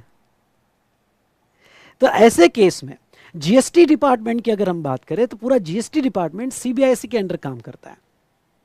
प्रिंसिपल चीफ कमिश्नर, उसके बाद में principal commissioner, commissioner, additional commissioner, joint commissioner, assistant commissioner, deputy commissioner, inspector, inspector and superintendent. आपको हिरार्की लिखना है तो लिखो, अदरवाइज कोई जरूरी नहीं है। जीएसटी डिपार्टमेंट भी आपने लिखा तो भी चलेगा। तो ये पी मतलब principal chief commissioner, principal commissioner, फिर कमिश्नर। तो ये पूरी हिरार्की काम करती है। तो पूरा सिस्टम काम कैसे करता है आपको बताओ। पूरा सिस्टम देखो बेटा यहाँ पे कि जो फील्ड ऑफिसर होते हैं, अब देखो पूरा सिस्टम कैसे काम करता है। जो फील्ड ऑफिसर होते हैं, ये फील्ड ऑफिसर हो सकता है असिस्टेंट कमिश्नर, डिप्टी कमिश्नर या एडिशनल जॉइंट कमिश्नर, जो आपके फैक्ट्री में, आपके शॉप में, आपके ऑफिस में inspection, investigation, search, seizure, raid करने आ जाए। और ये जो है ये रिपोर्ट करते हैं उनके हायर अथॉरिटी को, प्रिंसिपल कमिश्नर, कमिश्नर को। वो रिपोर्ट करते हैं प्रिंसिपल चीफ कमिश्नर या चीफ कमिश्नर या प्रिंसिपल चीफ कमिश्नर को, ओके। हाँ हाँ हाँ हाँ, सही है बेटा, ओके। ये मेरे से गलती होगी, सुपरिटेंडेंट पहले आएगा, इंस्पेक्टर बाद में आएगा, इंस्पेक्टर बाद में आएगा, सुपरिटेंडेंट पहले आगे आएगा। ओ 9 and 10, ओके, इंस्पेक्टर्स बाद में आएगा। तो ये जो है, ओके, तो ये लोअर हिरार्की हायर हिरार्की को रिपोर्ट करती है। फिर वो चीफ कमिश्नर को रिपोर्ट करते हैं। Chief commissioner accountable to principal chief commissioner. All principal chief commissioner of India accountable to CBIC. CBIC accountable to finance minister, and finance minister accountable to prime minister, and prime minister and finance minister accountable in the house of Parliament. यानी okay, यहाँ पे अगर GST के बारे में कोई सवाल पूछा गया, ओके, या इसके कलेक्शन के बारे में सवाल पूछा गया, तो नौ यहाँ पे प्राइम मिनिस्टर और फाइनेंस मिनिस्टर दोनों अकाउंटेबल रहेंगे, ओके। और ये पूरी हिरार्की इस तरह से काम होती है। जैसे आप देखते तो पहले राजा होता था, मतलब हमारा प्रेसिडेंट, उसका प्राइम मिनिस्टर, ओके, अमात्य होता था, ओके। प्राइम मिनिस्टर के अंडर में उनके सेनापति होते थे, और ये उनकी पूरी सेना होती है कि जाओ पूरे इंडिया में फैल जाओ और देखो कौन कंप्लायंस कर रहा है जीएसटी के, नहीं कर रहा है तो इंस्पेक्शन करो, सर्वे करो, ओके, यहाँ पे इन्वेस्टिगेशन करो, रेड करो। और ये पूरी हिरार्की, ये जो सारे फील्ड ऑफिसर है, ओके, या इनकम टैक्स के फील्ड ऑफिसर, ये आप चेक करते हैं कि आप लॉ प्रॉपरली कंप्लाई कर रहे हो या नहीं कर रहे हो। आई बात समझ में, ओके। ओके, तो ये जो था यहां पे पूरी हिरार्की देखा। मजा आया होगा तो एमजेड एमजेड टाइप करो, एमजेड मतलब मजा आ गया, ठीक है। चलो,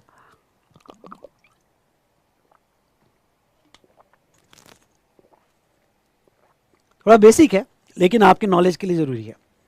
जुडिशियल ऑर्गन यहां अगर हम देखें, अब जुडिशियल ऑर्गन में कोर्ट होता है। कोर्ट की हिरार्की अगर हम देखें तो कोर्ट की हिरार्की में लिखो, सबसे पहले आता है सुप्रीम कोर्ट,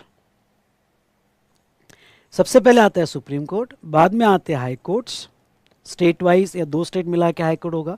उसके बाद में यहां पे जीएसटी इनकम टैक्स में आता है ट्रिब्यूनल्स, ट्रिब्यूनल्स, ठीक है। अब यहां पे ये समझ लो, सुप्रीम कोर्ट पूरे इंडिया में एक ही है, आपके नॉलेज के लिए बता दो, at New Delhi. High court state wise भी हो सकते हैं या 2-3 स्टेट मिला के भी हो सकते हैं। और उसके नीचे जो है ट्रिब्यूनल्स होते हैं। डिस्ट्रिक्ट कोर्ट नहीं होते, मतलब जो रेवेन्यू रिलेटेड लॉ है, स्पेशली जीएसटी हो गया, कस्टम्स हो गया, इनकम टैक्स होगा, तो इसका केस सिविल कोर्ट के पास नहीं जाता है, डिस्ट्रिक्ट कोर्ट के पास नहीं जाता है। नो, इनके लिए स्पेशल फास्ट ट्रैक कोर्ट यानी ट्रिब्यूनल्स बनाए गए, ओके। और ट्रिब्यूनल के नीचे आती है appellate authority, appellate authority, authority जिसे हम कमिश्नर अपील्स कहते हैं, कमिश्नर अपील्स, कमिश्नर अपील कहते हैं। मतलब अगर किसी को केस फाइल करना रहा, ओके, किसी को केस फाइल करना रहा तो सबसे पहले केस ओके कमिश्नर अपील के पास जाएगी। अगर आप या डिपार्टमेंट उससे सेटिस्फाइड नहीं है तो ट्रिब्यूनल के पास जाएगी। ओके, ट्रिब्यूनल से ऊपर हाई कोर्ट के पास जाएगी और हाई कोर्ट से फिर सुप्रीम कोर्ट के पास जाएगी। ये अपील चैप्टर में हमें डिटेल में पढ़ना है। अब दोस्तों मैं आपको एक बात बताना चाहूंगा यहाँ पे कि ये ऑर्गन का रोल क्या होता है। भाई लॉ बन गया, ओके, लॉ बन गया और लॉ बनने के बाद वो एग्जीक्यूट हो रहा है, तो फिर ये जुडिशियल ऑर्गन पिक्चर में क्यों आता है। एक केस स्टडी जो मैं अपने बैच में हर बैच में लेता हूँ, आपने भी इंटर मेरे से किया होगा तो ये केस स्टडी सुनी होगी, पर मैं सबके लिए लेना चाहूँगा। ये केस स्टडी बड़ा मज़ेदार केस स्टडी था, एक्साइज का केस स्टडी था, आपके 5 मिनट लेना चाहूँगा, ठीक है। बड़ा मज़ेदार केस था। क्या हुआ बताता हूँ, जस्ट मिनट।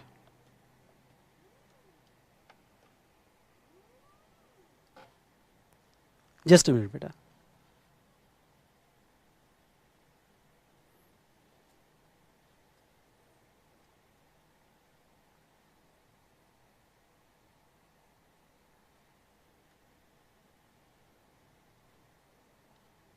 थोड़ा ये सेटिंग बिगड़ गया है, जस्ट मिनट।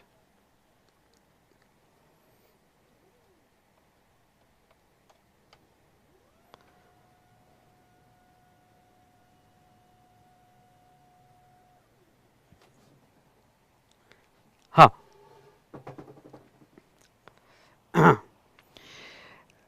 अब क्या हुआ, एक एक्साइज का केस में लेना चाहूँगा और वो एक्साइज के केस में यहाँ पे, अब पुराना एक्साइज था लेकिन बड़ा मज़ेदार केस था। ऑरपैट कंपनी का नाम सुना है आपने, ठीक है। ऑरपैट कंपनी कैलकुलेटर बनाती है, ओके, तो और बहुत सारे इलेक्ट्रॉनिक आइटम्स भी बनाती है ऑरपैट कंपनी। तो यहाँ पे एक्साइज में, एक्साइज रेट उस सेंट्रल एक्साइज टैरिफ में रेट कुछ ऐसे थे। पॉकेट कैलकुलेटर, पॉकेट कैलकुलेटर, और ये जो pocket calculator rate 5%, okay, rate 5%, and others 10%, ऐसे एक्साइज के रेट थे। बड़ी मजेदार केस है इसलिए एक्साइज का ले रहा हूं। तो अब क्या हुआ, ऑरपैट कंपनी जो है पॉकेट कैलकुलेटर बना रही थी। पॉकेट यानी छोटे कैलकुलेटर जो ये साइज के होते हैं, ओके, और ये बिग कैलकुलेटर्स भी बना रही थी जो ये साइज के होते हैं। बिग कैलकुलेटर भी बना रही थी। हाँ, पहले मिलते थे बिग कैलकुलेटर, अब नहीं मिलते हैं। अब तो तुम्हारे मोबाइल में सब कुछ कैलकुलेटर होता है। तो यहाँ पे पॉकेट कैलकुलेटर का एक्साइज रेट था 5% और अदर्स का रेट था 10%, ठीक है। अब कंपनी ने क्या किया, ये जो बड़े कैलकुलेटर बनाए, ये बड़े कैलकुलेटर को भी 5% में क्लासिफाई किया और उसके ऊपर एक्साइज ड्यूटी 5% ही पे की और इनवॉइस में 5% ही एक्साइज ड्यूटी लगाई। अब ये 5% जो एक्साइज ड्यूटी इनवॉइस में कंपनी ने लगाया, नाउ कंपनी का इन्वेस्टिगेशन हुआ। एक्साइज डिपार्टमेंट ने पूरी फाइल्स देखी, उनकी सेल्स फाइल्स देखी, सेल्स फाइल्स में सारे सेल्स इनवॉइसेस देखे और डिपार्टमेंट के ये ख्याल में आया कि यार ये छोटे कैलकुलेटर को भी एक्साइज 5% लगा रहे हैं और जो बिग कैलकुलेटर्स है, ओके, जो ये साइज के, जो मैंने अभी आपका टैब का साइज बताया, उस पर भी जो है 5% लगा रहे हैं। उन्होंने फाइनेंस डिपार्टमेंट या अकाउंट डिपार्टमेंट के हेड को बुलाया, ये क्या है, ये क्या है, आप बड़े कैलकुलेटर को भी 5% एक्साइज कैसा लगा सकते हैं। अकाउंटेंट ने कहा कि सर वो हमें नहीं पता, आप हमारे सीए को पूछो, हमारे सीए ने क्लासीफाई करके दिया, या हमारे जो काउंसलर है, may be CM may be CS, उनसे पूछो। ओके, उन्होंने जो क्लासीफाई करके दिया हमने 5% में क्लासीफाई किया। No, you can't classify under 5%। भाई ये जो कैलकुलेटर है, ओके, ये बिग कैलकुलेटर है और ये अदर्स में जाएंगे और अदर्स का रेट क्या है 10%, तो आपके ऊपर जो है यहाँ पे एक्साइज 10% का लगाया जाएगा। तो यहां जो है पिछले 5 इयर्स का फाइल ओपन किया गया और पिछले 5 साल, सुनना, पिछले 5 साल में जितने भी ऐसे इनवॉइस है जहां बिग कैलकुलेटर बेचे गए, सब पे रिवाइज कैलकुलेशन हुआ at the rate 10%।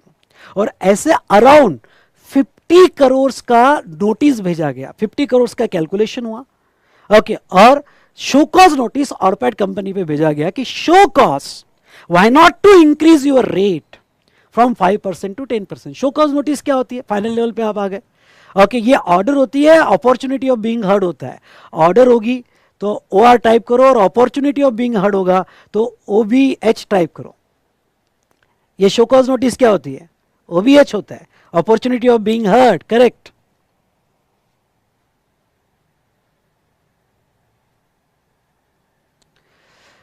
Okay, opportunity of being heard होता है। तो ऐसे केस में जहां तक देखा जाए तो शो कॉज नोटिस ऑरपैट कंपनी के अगेंस्ट में जीएस एक्साइज डिपार्टमेंट ने दिया कि हम आपका रेट जो है, जो बिग कैलकुलेटर है, उसका रेट हम 10% क्यों ना करें। शो कॉज लास्ट 5 ईयर्स का हम आपको टैक्स क्यों ना डिमांड करें। शो कॉज कि हम आपको जो है यहां पे 100% पेनल्टी क्यों ना लगाए, जो हम पेनल्टी का चैप्टर देखेंगे। मतलब अगर यहाँ अराउंड एग्जाम्पल लिखते हैं कि 50 करोड़ का अगर एक्साइज है तो 50 करोड़ का पेनल्टी क्यों ना लगाए। शो कॉज लास्ट 5 ईयर्स से आपने जो शॉर्ट पेमेंट किया उसके ऊपर इंटरेस्ट क्यों ना लगाए। शो कॉज ओके आपका गुड्स कॉन्फिस्केट क्यों ना करे। शो कॉज आपको अरेस्ट, डायरेक्टर्स को अरेस्ट क्यों ना करे। भाई साहब ओके नोटिस लंबी चौड़ी भेजी गई। ओके मतलब टैक्स तो गियो, टैक्स तो वो मांग ही रहे हैं, पेनल्टी भी लगी, इंटरेस्ट भी लग्यो, गुड्स भी गियो कॉन्फिस्केट एंड अरेस्ट मैं भी गियो। मैं आपको एक बात कह देता हूं, बहुत सारे ओके मुझे यहां पे लोग कहते हैं कि भाई जीएसटी नहीं पे किया तो क्या होगा, नहीं लॉ फॉलो किया तो क्या होगा। तो मैं बहुत सी बार कहता हूं ओके फ्रॉड करना पाप नहीं है, पकड़े जाना पाप है। मतलब तुमने अगर फ्रॉड किया और डिपार्टमेंट के ख्याल में आ गया तो फिर तो डिपार्टमेंट आपको छोड़ने वाला नहीं है, वो तो पूरी बारात लेके आएगा और उस बारात में टैक्स होगा दूल्हा, टैक्स होगा दूल्हा, और बाकी सारे बाराती, penalty, interest, fine, confiscation, arrest, वो सारे बाराती।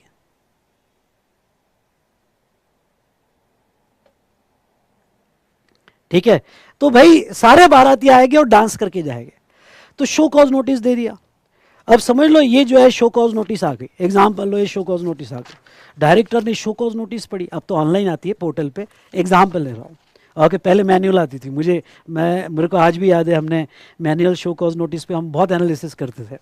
तो यहाँ पे शो कॉज नोटिस आ गई, डायरेक्टर डर गया, ये क्या टैक्स पेनल्टी और अरेस्ट भी है, कॉन्फिस्केशन भी है, जो पूरा स्टॉक कॉन्फिस्केट किया जा रहा है। तो ऐसे केस में क्या होता है, ओके तो डायरेक्टर अब क्या करे। तो उसने देखा कि कौन अच्छा कंसल्टेंट है पुणे में, ओके जो यहाँ पे एक्साइज में प्रैक्टिस करता है। ओके उसको नाम पता चला एक कंसल्टेंट का, अच्छा बड़ा खासा नाम था। तो जहाँ तक देखा जाए, एग्जाम्पल लेते, अज्यूम करते कि मैं, ओके मेरे को बुलाया गया, अज्यूम करते, पहले ही बोला ठीक है। ओके तो भाई कंसल्टेंट बुलाया गया। अब इमेजिन करो मैं यहाँ पे इधर मैं और इधर डायरेक्टर के पास नोटिस है।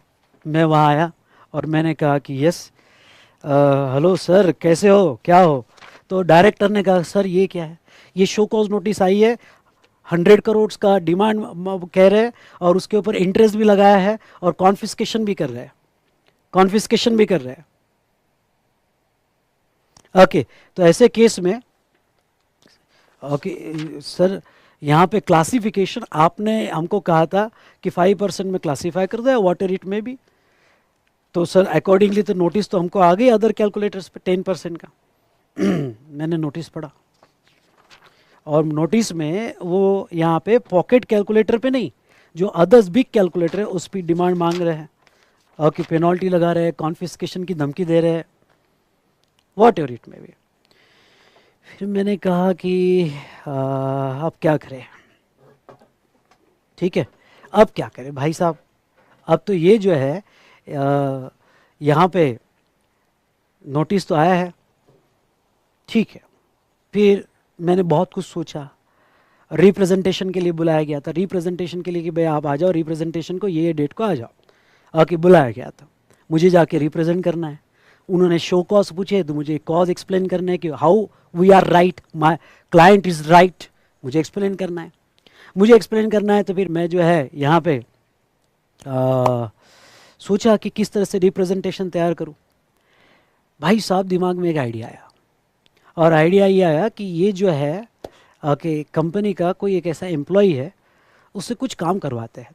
मैंने डायरेक्टर को बुलाया, मैंने कहा कि कोई ऐसा एम्प्लॉय जिसको आप ब्लेज़र सिलवा के दे सकते हो। उसने कहा हाँ भाई इधर आ, नीरज इधर आ। और नीरज एम्प्लॉय को बुलाया गया, ओके इधर आ, इसके लिए ब्लेज़र सिलवा सकते हैं। पर डायरेक्टर ने मेरे को पूछा कि सर ब्लेज़र क्यों सिलवाना है इसके लिए। मैंने कहा देखो, मैं जितना कह रहा हूँ उतना करो, ब्लेज़र सिलवाओ और ब्लेज़र में अंदर जो पॉकेट बनाओगे वो पॉकेट ये साइज़ का बनाओगे, ये साइज़ का पॉकेट बनाओगे। डायरेक्टर ने कहा क्यों भाई, मैं जितना बोलता हूँ उतना करो, ठीक है। अब यहाँ पे उसने ब्लेज़र सिलवाया और उसका पॉकेट जो है ओके बड़ा रखा। अब रिप्रेजेंटेशन जब करने जाना था तो इमेजिन करो कि भाई ऑफिसर जो है, ऑफिसर इधर बैठा है आगे और मैं इधर रिप्रेजेंट कर रहा हूँ। ओके समझ लो एडिशनल कमिश्नर है और एडिशनल कमिश्नर के सामने मैं रिप्रेजेंट कर रहा हूँ। तो मैंने कहा हेलो सर कैसे हो आप। तो कमिश्नर का अरे विशाल सर आप, अच्छा ये केस आपके पास है, but case is very clear. Okay इन्होंने 5% का इवेजन किया है, ओके इनके तो पेनल्टी लगेगी और वो प्रोसिक्यूशंस एक्शंस तो होगी। मैंने कहा हाँ सर मैं उसको रिप्रेजेंट करने आया। तो ऑफिसर ने कहा कि अरे विशाल सर आप इतना क्लियर केस आपने कैसे लिया, ओके इसमें डिस्कस करने लायक क्या है। मैंने कहा sir I want to represent this case. अच्छा ठीक है। तो मैंने कहा सर ये जो कैलकुलेटर है, ये कैलकुलेटर हमारा पॉकेट कैलकुलेटर है। तो ऑफिसर ने कहा Vishal sir case is clear, how can you say this big calculator is pocket calculator, how it's possible. Sir the word pocket is not defined under central excise tariff। अब जब tariff बना था तो जिन्होंने टैरिफ बनाया था उन्होंने सोचा भी नहीं था कि भाई पॉकेट वर्ड डिफाइन करना पड़ेगा, पॉकेट ये वर्ड डिफाइन करना पड़ेगा, उन्होंने बिल्कुल सोचा नहीं था।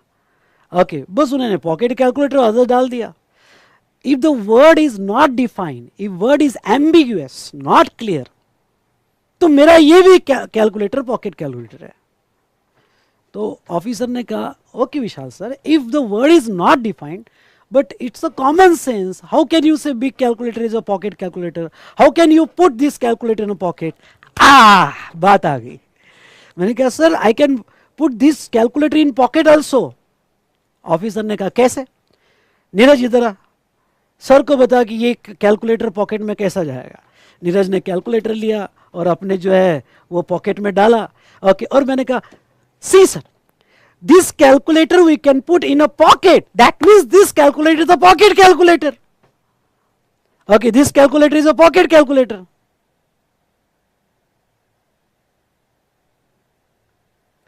तो नाउ यहां पे ऑफिसर ने कहा अरे but Vishal sir this already a big pocket you have stage, तो ऐसे केस में ये तो आपने प्लान करके लाया। Sir the word pocket is not defined, it's not clear, then you can't say कि big pocket is not a pocket।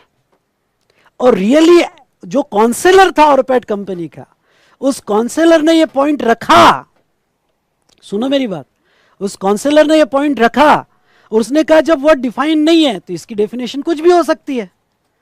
आपको पॉइंट समझ में आया क्या। तो now it's a pocket calculator. Officer नहीं माना, ऑफिसर ने कहा कि no no I am not agree on that, okay completely plan है, ओके क्लियर इंटेंशन है कि यहां आप प्लान करके आ रहे हो। तो ऐसे सिचुएशन में जस्ट मिनट बेटा, इस बात पे ऑफिसर बिल्कुल नहीं माना, ऑर्डर फाइनल कर दिया कि भाई we are not agree with the whatever the representation given by you, और ऑर्डर फाइनल कर दिया। अब ऑर्पेट कंपनी के साथ इनजस्टिस हुआ है एंड दे वांट जस्टिस।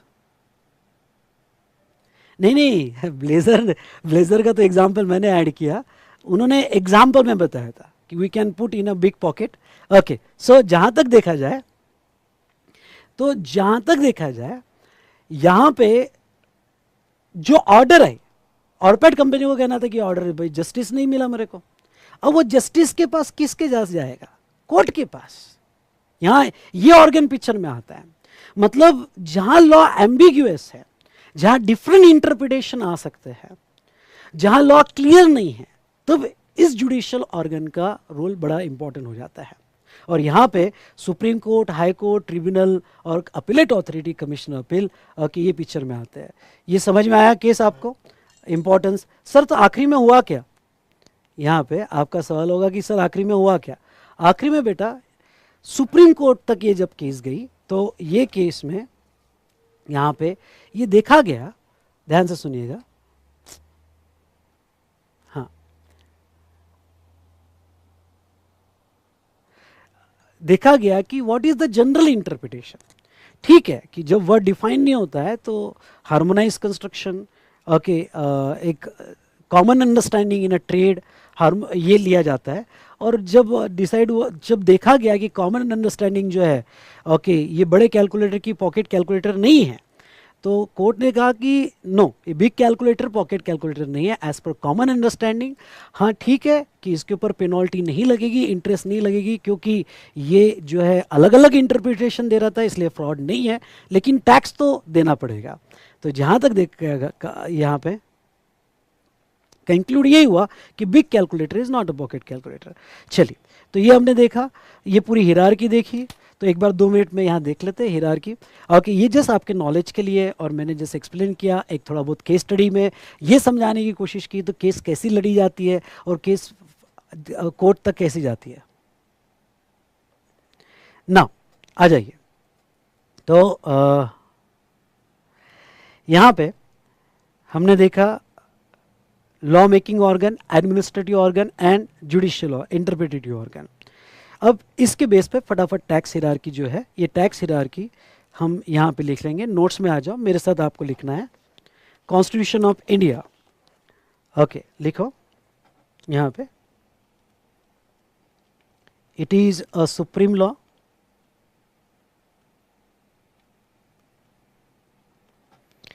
ये मेन लॉ है हमारा constitution of India.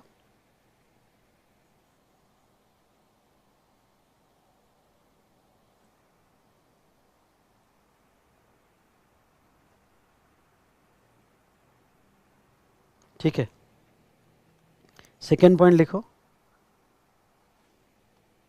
It lays down the framework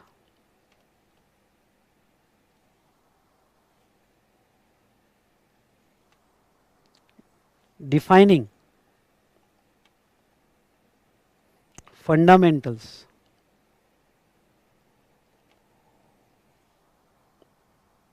rights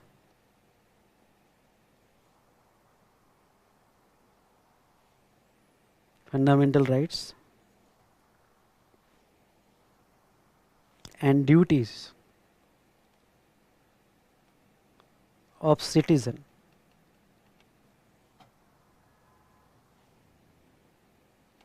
Third, all acts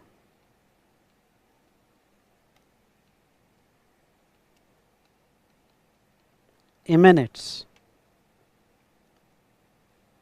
from constitution.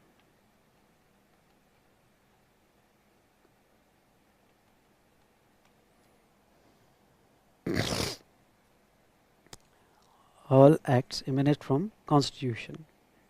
ठीक है, मतलब हर एक्ट का बेसिक सोर्स कॉन्स्टिट्यूशन में होता है। ठीक है, कोई भी लॉ और एक्ट बनाना हो तो कॉन्स्टिट्यूशन में उसका बेसिक सोर्स होना जरूरी है। सेकंड, यहाँ पे एक्ट, अच्छा एक्ट कौन पास करता है? By parliament. ठीक है,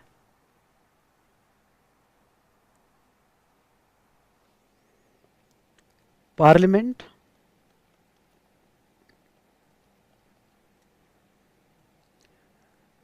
at central level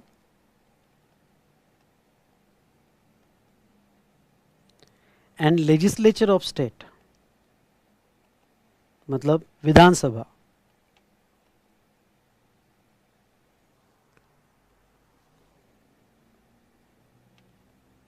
of state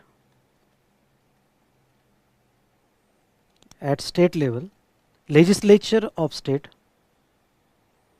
at state level has power to pass act or law.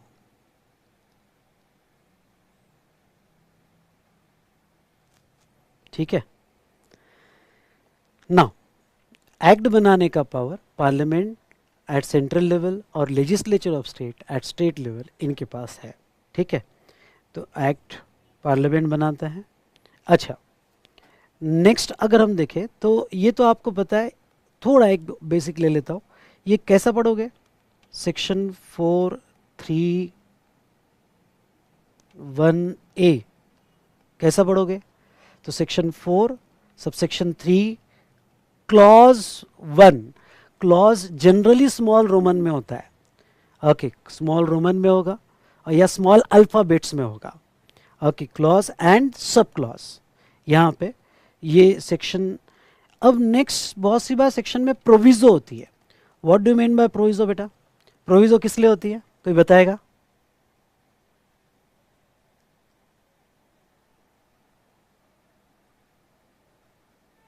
Provisos are exceptions, correct. Provisos are exceptions. Start with the word provided that. Okay, provided that इस word से start होता है. तो proviso generally exceptions होता है. Now rules. Rules अगर हम देखें, rules क्यों होते, इश्यू होते, राइट डाउन. सेंट्रल गवर्नमेंट और स्टेट गवर्नमेंट, अगर स्टेट लॉ होगा तो स्टेट गवर्नमेंट, सेंट्रल और state government has the power, has the power to issue rules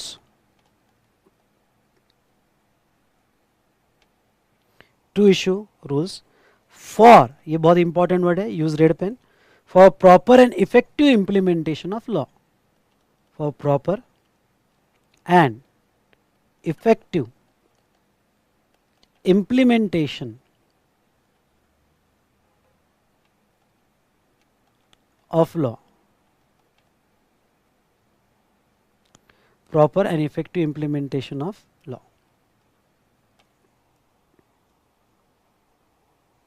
ठीक है. Second, it is issued, sorry second में लिखना, in GST it is issued,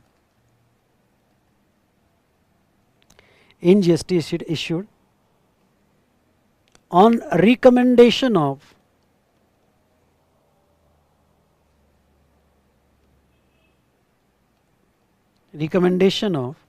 GST council, on recommendation of GST council. GST में generally GST council का recommendation आने के बाद issue किए जाते हैं. तो ये इम्प्लीमेंटेशन ऑफ लॉ है ना, क्या कि भाई देखो हर चीज़ पार्लियामेंट में डिसाइड नहीं हो सकती है. जब लॉ एडमिनिस्ट्रेशन में आता है तो डे टू डे एडमिनिस्ट्रेशन में, सॉरी बेटा,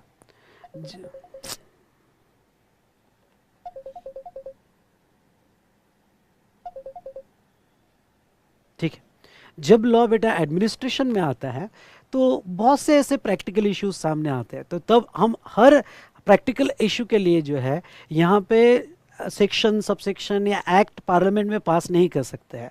तो वो केस में रूल्स की पावर मिलती है, और ये रूल्स की पावर अगर सेंट्रल लॉ होगा तो सेंट्रल गवर्नमेंट को मिलेगी, और स्टेट लॉ होगा तो स्टेट गवर्नमेंट को मिलेगी. ठीक है. रेगुलेशंस लिखो, write down. It is the directive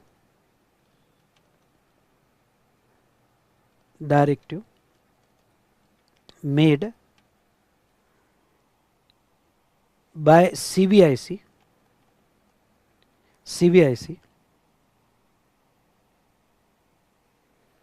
for directive made by CBIC for proper administration of law, for proper administration of law. ठीक है. बहुत सी बार जब जैसा आपको रेगुलेशंस जीएसटी में नहीं मिलेंगे, लेकिन रेगुलेशंस आपको कस्टम्स में मिलेंगे। तो कस्टम्स में कितने कॉपीज़ होगी चालान की, या बिल ऑफ एंट्री के कंटेंट क्या होंगे, कैसे एडमिनिस्ट्रेशन किया जाएगा, तो उसके लिए रेगुलेशंस बनाए जाते हैं। ओके, तो what is the difference between rules and regulation? Rules are sub policies of the law, for proper implementation of law sub policies बनाई जा रही है। Regulations are for proper administration, कि भाई कोई फॉर्म होगा उसकी कितनी कॉपीज होगी, कौन से ऑफिसर के पास सबमिट किया जाएगा, कौन से डिपार्टमेंट में सबमिट किया जाएगा, वो फॉर्म का कंटेंट क्या होगा। तो एडमिनिस्ट्रेशन के लिए रेगुलेशंस बनाए जाते हैं। उसके बाद में राइट डाउन नोटिफिकेशन, लिखो, it is issued by central government. Second, normally it is related to procedure or exemptions, procedure और exemptions।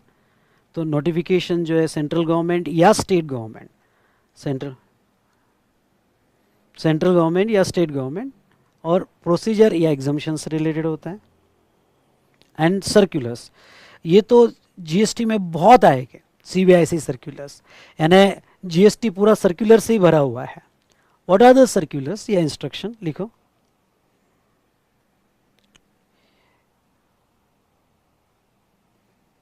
It is issued by CBIC, ये सीबीआईसी इशू करता है, पॉइंट नंबर 1। सेकंड लिखो, इट इज अ डायरेक्शन और instructions, direction comma instructions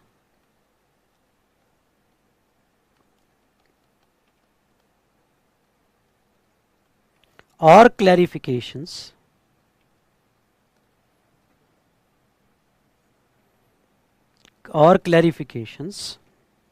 direction, instruction or clarifications in the area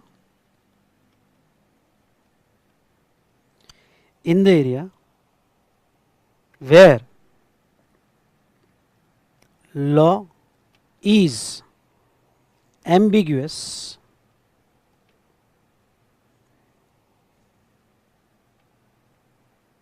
or lack of clarity,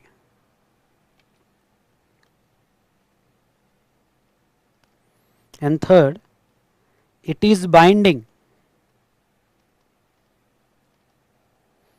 only on department, it is binding only on department, department मतलब वो पूरी hierarchy, principal, chief commissioner से लेके तो inspector तक, only on department and not on taxpayer,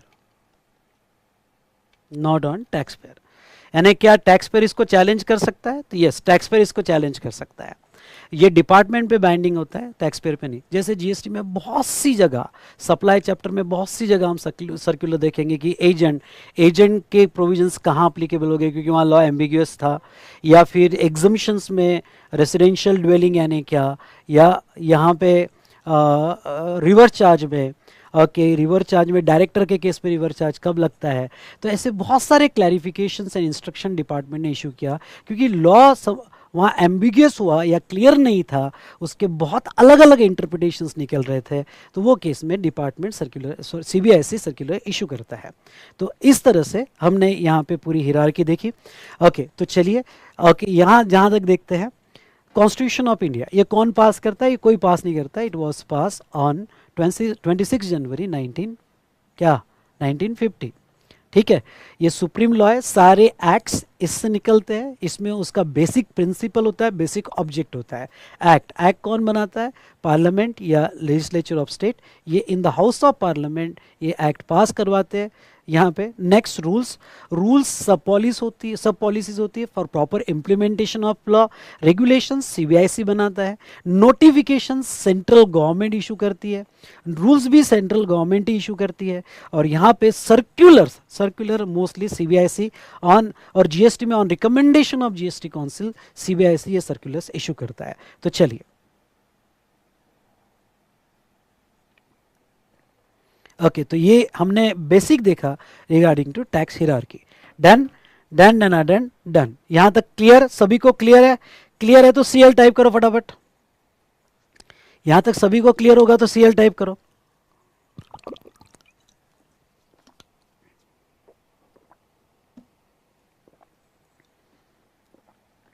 very good.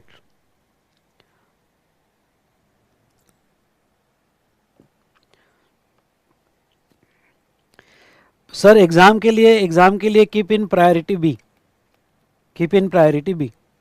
चलो, introduction of GST. अब कुछ स्टूडेंट कहते हैं कि सर एग्जाम के लिए पहले बता दो, तो कीप इन प्रायोरिटी सी, ये एग्जाम में नहीं पूछेंगे। अब जीएसटी का इंट्रोडक्शन स्टार्ट करते हैं। It is a significant indirect tax reform in India, underline, क्योंकि सारे जो टैक्सेस है, excise, service tax, VAT, CST, luxury tax, entertainment tax, ये जीएसटी में मर्ज कर दिया गया।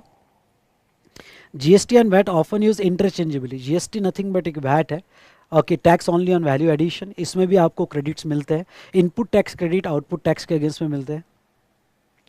Okay, input tax credit output tax के अगेंस्ट में मिलते हैं। ओके, ये गुड्स और सर्विसेज दोनों पे लगता है, अंडरलाइन करते जाओ। इंडिया में आने के पहले 160 कंट्रीज ने जीएसटी इंप्लीमेंट कर दिया था। बहुत से कंट्री में यूनिफाइड जीएसटी है, नेशनल जीएसटी है, पर इंडिया में ड्यूअल मॉडल जीएसटी है। मतलब जीएसटी दो पार्ट में डिवाइड हुआ, सीजीएसटी और एसजीएसटी, क्योंकि इंडिया में फेडरल स्ट्रक्चर है, govern by two types of government, central और स्टेट, इसलिए ड्यूअल मॉडल में यहाँ पे जीएसटी जो है लाया गया।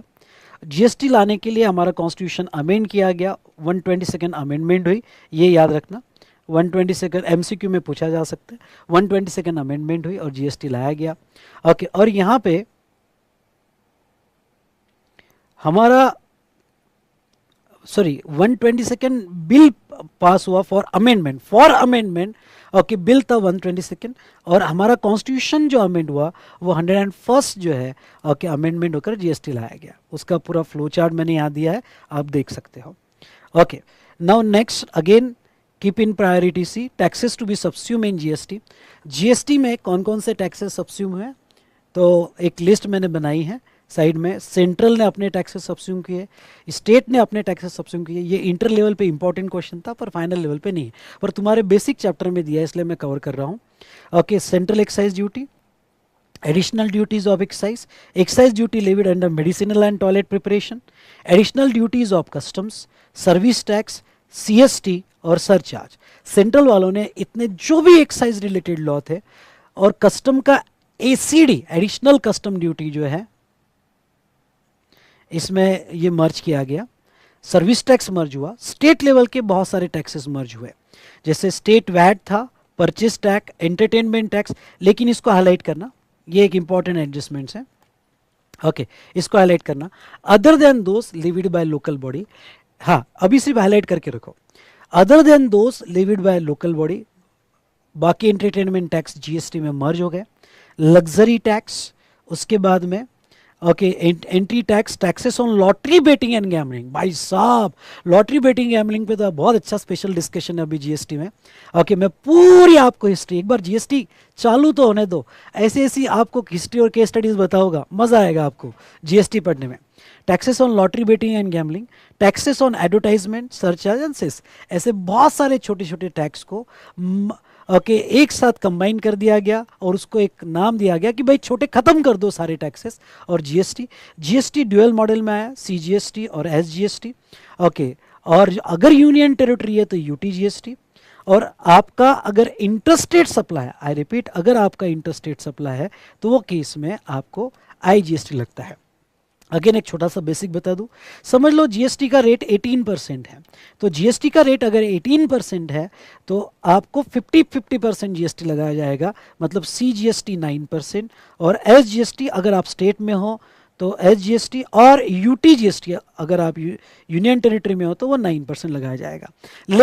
लेकिन अगर आई जीएसटी है, ओके, आई जीएसटी 50-50 लगता है, ये फुल रेट से लगता है, और आई जीएसटी यहाँ फुल रेट से यानी 18% से लगाया जाएगा जब इंटरस्टेट सप्लाई किया जाएगा, ठीक है। और taxes not subsume in GST, property tax, stamp duty, electricity duty, excise duty on alcohol, basic custom duty जिसके लिए हमें कस्टम पढ़ना है, okay, basic custom duty and excise duty on petrol और डीजल। अल्कोहल और पेट्रोल डीजल की हम बात करेंगे कि अल्कोहल जीएसटी के स्कोप में नहीं है, पेट्रोल डीजल भी जीएसटी के स्कोप में नहीं है। तो ये हमने यहाँ पे बेसिक देखा रिगार्डिंग टू जीएसटी। चलिए, तो दोस्तों यहाँ जो है हाँ,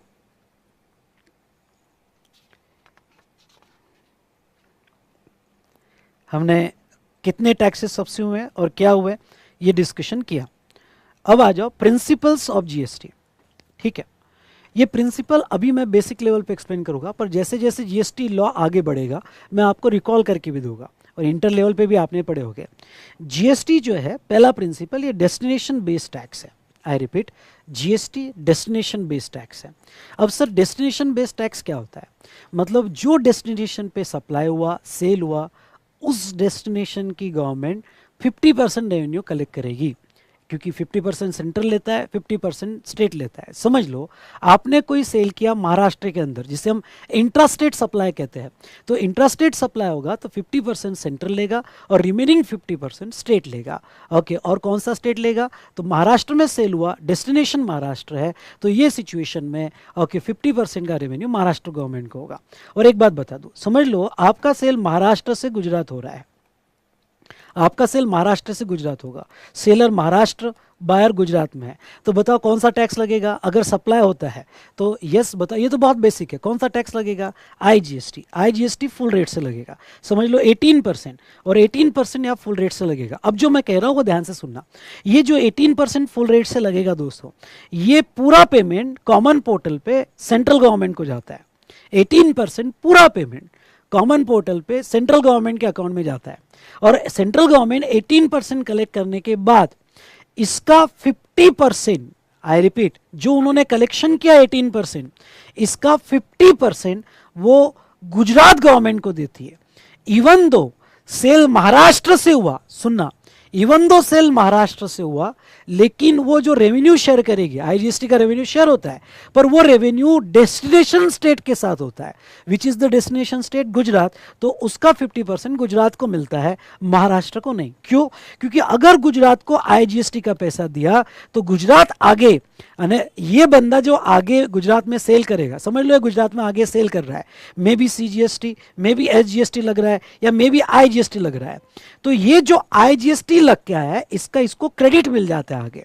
अब गुजरात गवर्नमेंट क्रेडिट तभी देगी जब उसका रेवेन्यू उसके साथ शेयर किया जाएगा, ओके। तो जहां तक है, अब क्रेडिट की बात आई तो क्रेडिट की बात आगे और डिटेल में करेंगे, अभी कोई सवाल नहीं, बस अभी इतना ही समझ लो कि ये डेस्टिनेशन बेस्ड टैक्स क्यों कहा जाता है।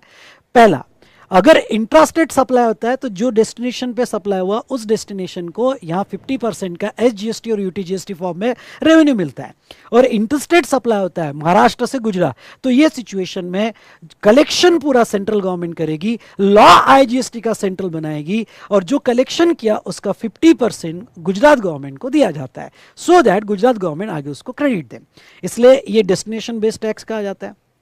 दूसरा, ये भी वैट ही है, एक तरह का वैट ही है, वैल्यू एडेड टैक्स है। यहाँ डबल टैक्सेशन या कैस्केडिंग इफेक्ट नहीं होते, जो भी आपने परचेसेस पे टैक्स दिया उसके क्रेडिट मिल जाते हैं, तो आपका टैक्स सिर्फ वैल्यू एडिशन पे आता है, ओके। तो सेकंड प्रिंसिपल अगर हम बात करें तो value added tax, okay, which includes manufacture और सेल ऑफ गुड्स और provision of services. Third, continuous chain of tax credit. No doubt GST में मैन्युफैक्चर से डिस्ट्रीब्यूटर, डिस्ट्रीब्यूटर से होलसेलर, होलसेलर से रिटेलर, रिटेलर से अल्टीमेट कंज्यूमर, पूरे chain में हर टैक्स पेयर को परचेसेस का क्रेडिट मिलता है against sales, and entire burden is pass on ultimate consumer. It provide comprehensive and continuous chain of tax credit throughout the supply chain. Through the supply chain मतलब manufacturer से लेके तो ultimate consumer तक, okay, from producer service provider to retailer तक, हर stage पे सबको purchases का क्रेडिट मिलेगा.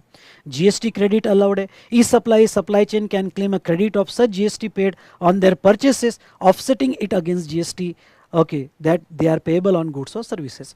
Burden of tax final consumer पे जाएगा, पूरा बर्डन फाइनल कंज्यूमर पे जाएगा. और ये भी कैस्केडिंग इफेक्ट खत्म करता है. और जीएसटी में तो सबके क्रेडिट, यानी आपने गुड्स खरीदा, सर्विस खरीदी या आपने कैपिटल गुड्स खरीदा, 1-to-1 correlation is not necessary, सबके क्रेडिट मिलेंगे. ओके, कीप इन प्रायोरिटी भी, मुझे नहीं लगता इसके ऊपर सवाल पूछेंगे, लेकिन ये बेसिक प्रिंसिपल आपके मॉड्यूल के पहले चैप्टर में दिए है, मैंने यहाँ पे कवर किया है. नाउ नेक्स्ट अगर आप आते हो तो framework of GST. Now dual GST model है, ओके, इस पे शॉर्ट नोट आ सकती है, इंपॉर्टेंट कर देना, एक short note on dual model of GST. Initial stage पे जब जीएसटी नया था तो 2018 में ये शॉर्ट नोट पूछा गया था. India follows dual model of GST because of federal structure, underline,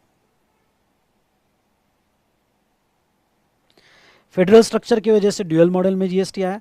वो central and state government levy GST on taxable supplies of goods और services. This result into concurrent taxation of centre and state, meaning they are simultaneously collect the tax on goods और services. GST applicable across India including union territory of Jammu and Kashmir. ठीक है, तो ये dual model of GST. उसके बाद में C GST, H GST और UT GST, मतलब जो यूनियन टेरिटरी वहाँ यूटी जीएसटी लगता है. इंट्रास्टेट सप्लाई पे सी जीएसटी और एच जीएसटी, या फिर यूनियन टेरिटरी होगी तो यूटी जीएसटी. इंटरस्टेट सप्लाई होगा, अंडरलाइन करते जाओ मेरे साथ, okay, subject to I GST. Interstate supply होगा तो लेजिस्लेटिव फ्रेमवर्क, तो जहाँ तक है there is a single legislation C GST for levying cent C GST. हाँ, सी जीएसटी लगाने के लिए एक ही पूरे इंडिया में लॉ है, पर एच जीएसटी लगाने के लिए हर स्टेट ने लॉ बनाया हुआ है, बट वो लॉ एग्जैक्टली सेम है लाइक सी जीएसटी. तो union territory without legislature, Andaman Nicobar island, Lakshadweep, Ladakh, Dadra Nagar Haveli, Daman Diu and Chandigarh use the UT GST, union territory. State and union territory with their own legislature, हर स्टेट का अपना लेजिस्लेचर है, पर वो एग्जैक्टली सेम है, सारे स्टेट के legislature exactly word to word same है विद CGST.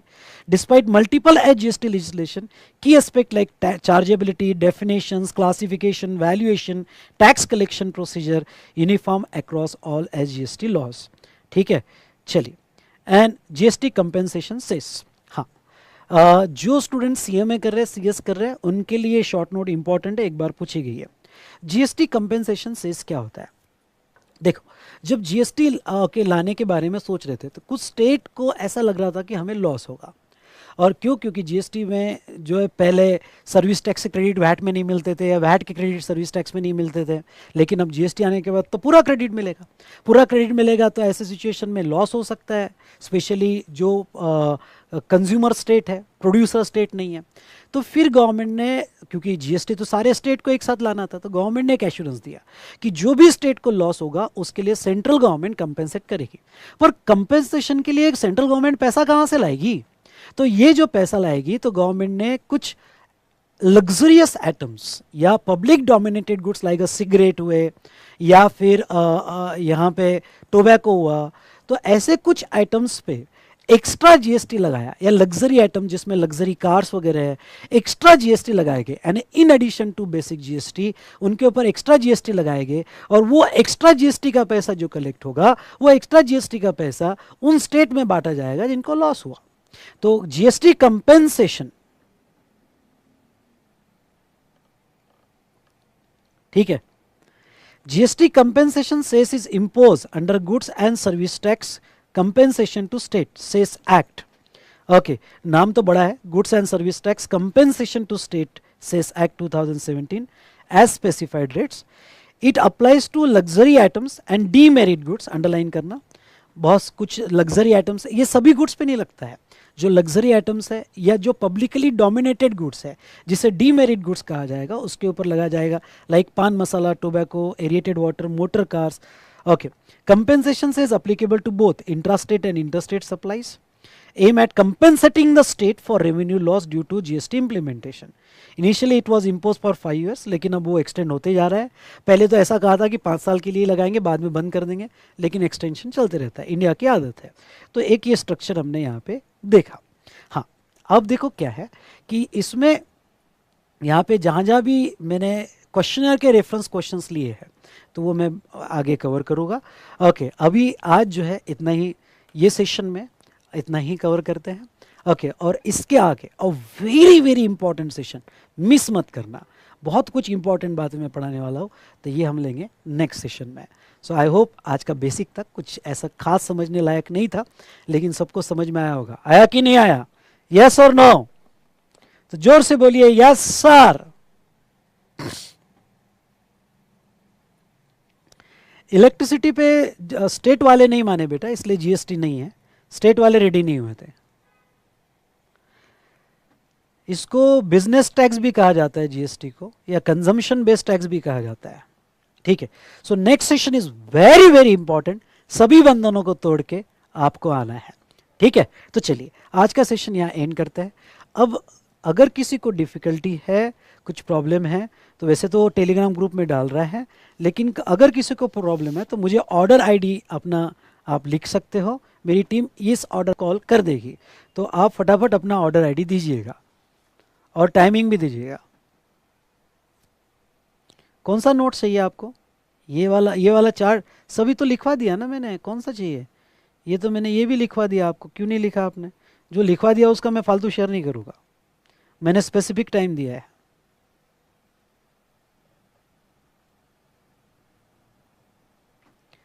वन 140043. ठीक है. यस, ये लेक्चर 1 का पार्ट 1 है. इसके बाद लेक्चर 1 का पार्ट 2 होगा. हाँ, जिसको जाना है वो जाए. जिसको जाना है बेटा वो जाए. 147023. 147023. Okay, bye bye Palak, bye bye to all of you. Next session continue में रहेगा कल.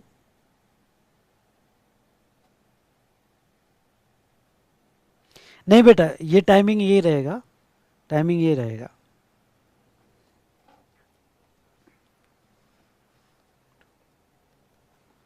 वन 41312 लिख लिया. P 89 839 29271 135 925 143067 141 446 142 619. Okay, good night to all of you. 143085 143085.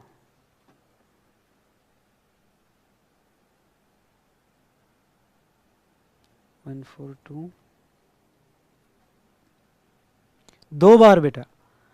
मतलब नॉर्मली तुमने कंप्लाई नहीं किया तो रिजेक्ट कर देगी, वापस से फाइल करना पड़ेगा. 142504 142504 143145 143145. हाँ, क्लास होगी बेटा. संडे को भी क्लास होगी. संडे को भी क्लास होगी. 141699.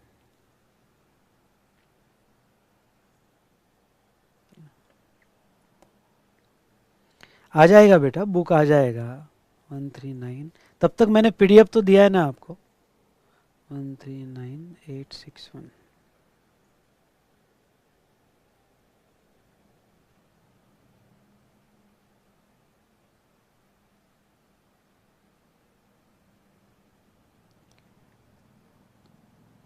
लावण्य हम बात करेंगे बेटा नेक्स्ट सेशन में, ठीक है।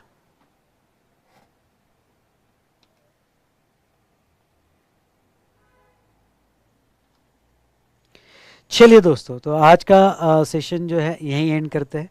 आई होप आपको बेसिक समझ में आया होगा, पर नेक्स्ट सेशन जो है इम्पॉर्टेंट है। नेक्स्ट सेशन हमारा लेक्चर 01 पार्ट 2 रहेगा, लेक्चर 01 पार्ट 2 रहेगा, ठीक है। Good night to all of you. चलो नेक्स्ट सेशन में मिलते हैं। Thank you so much, bye.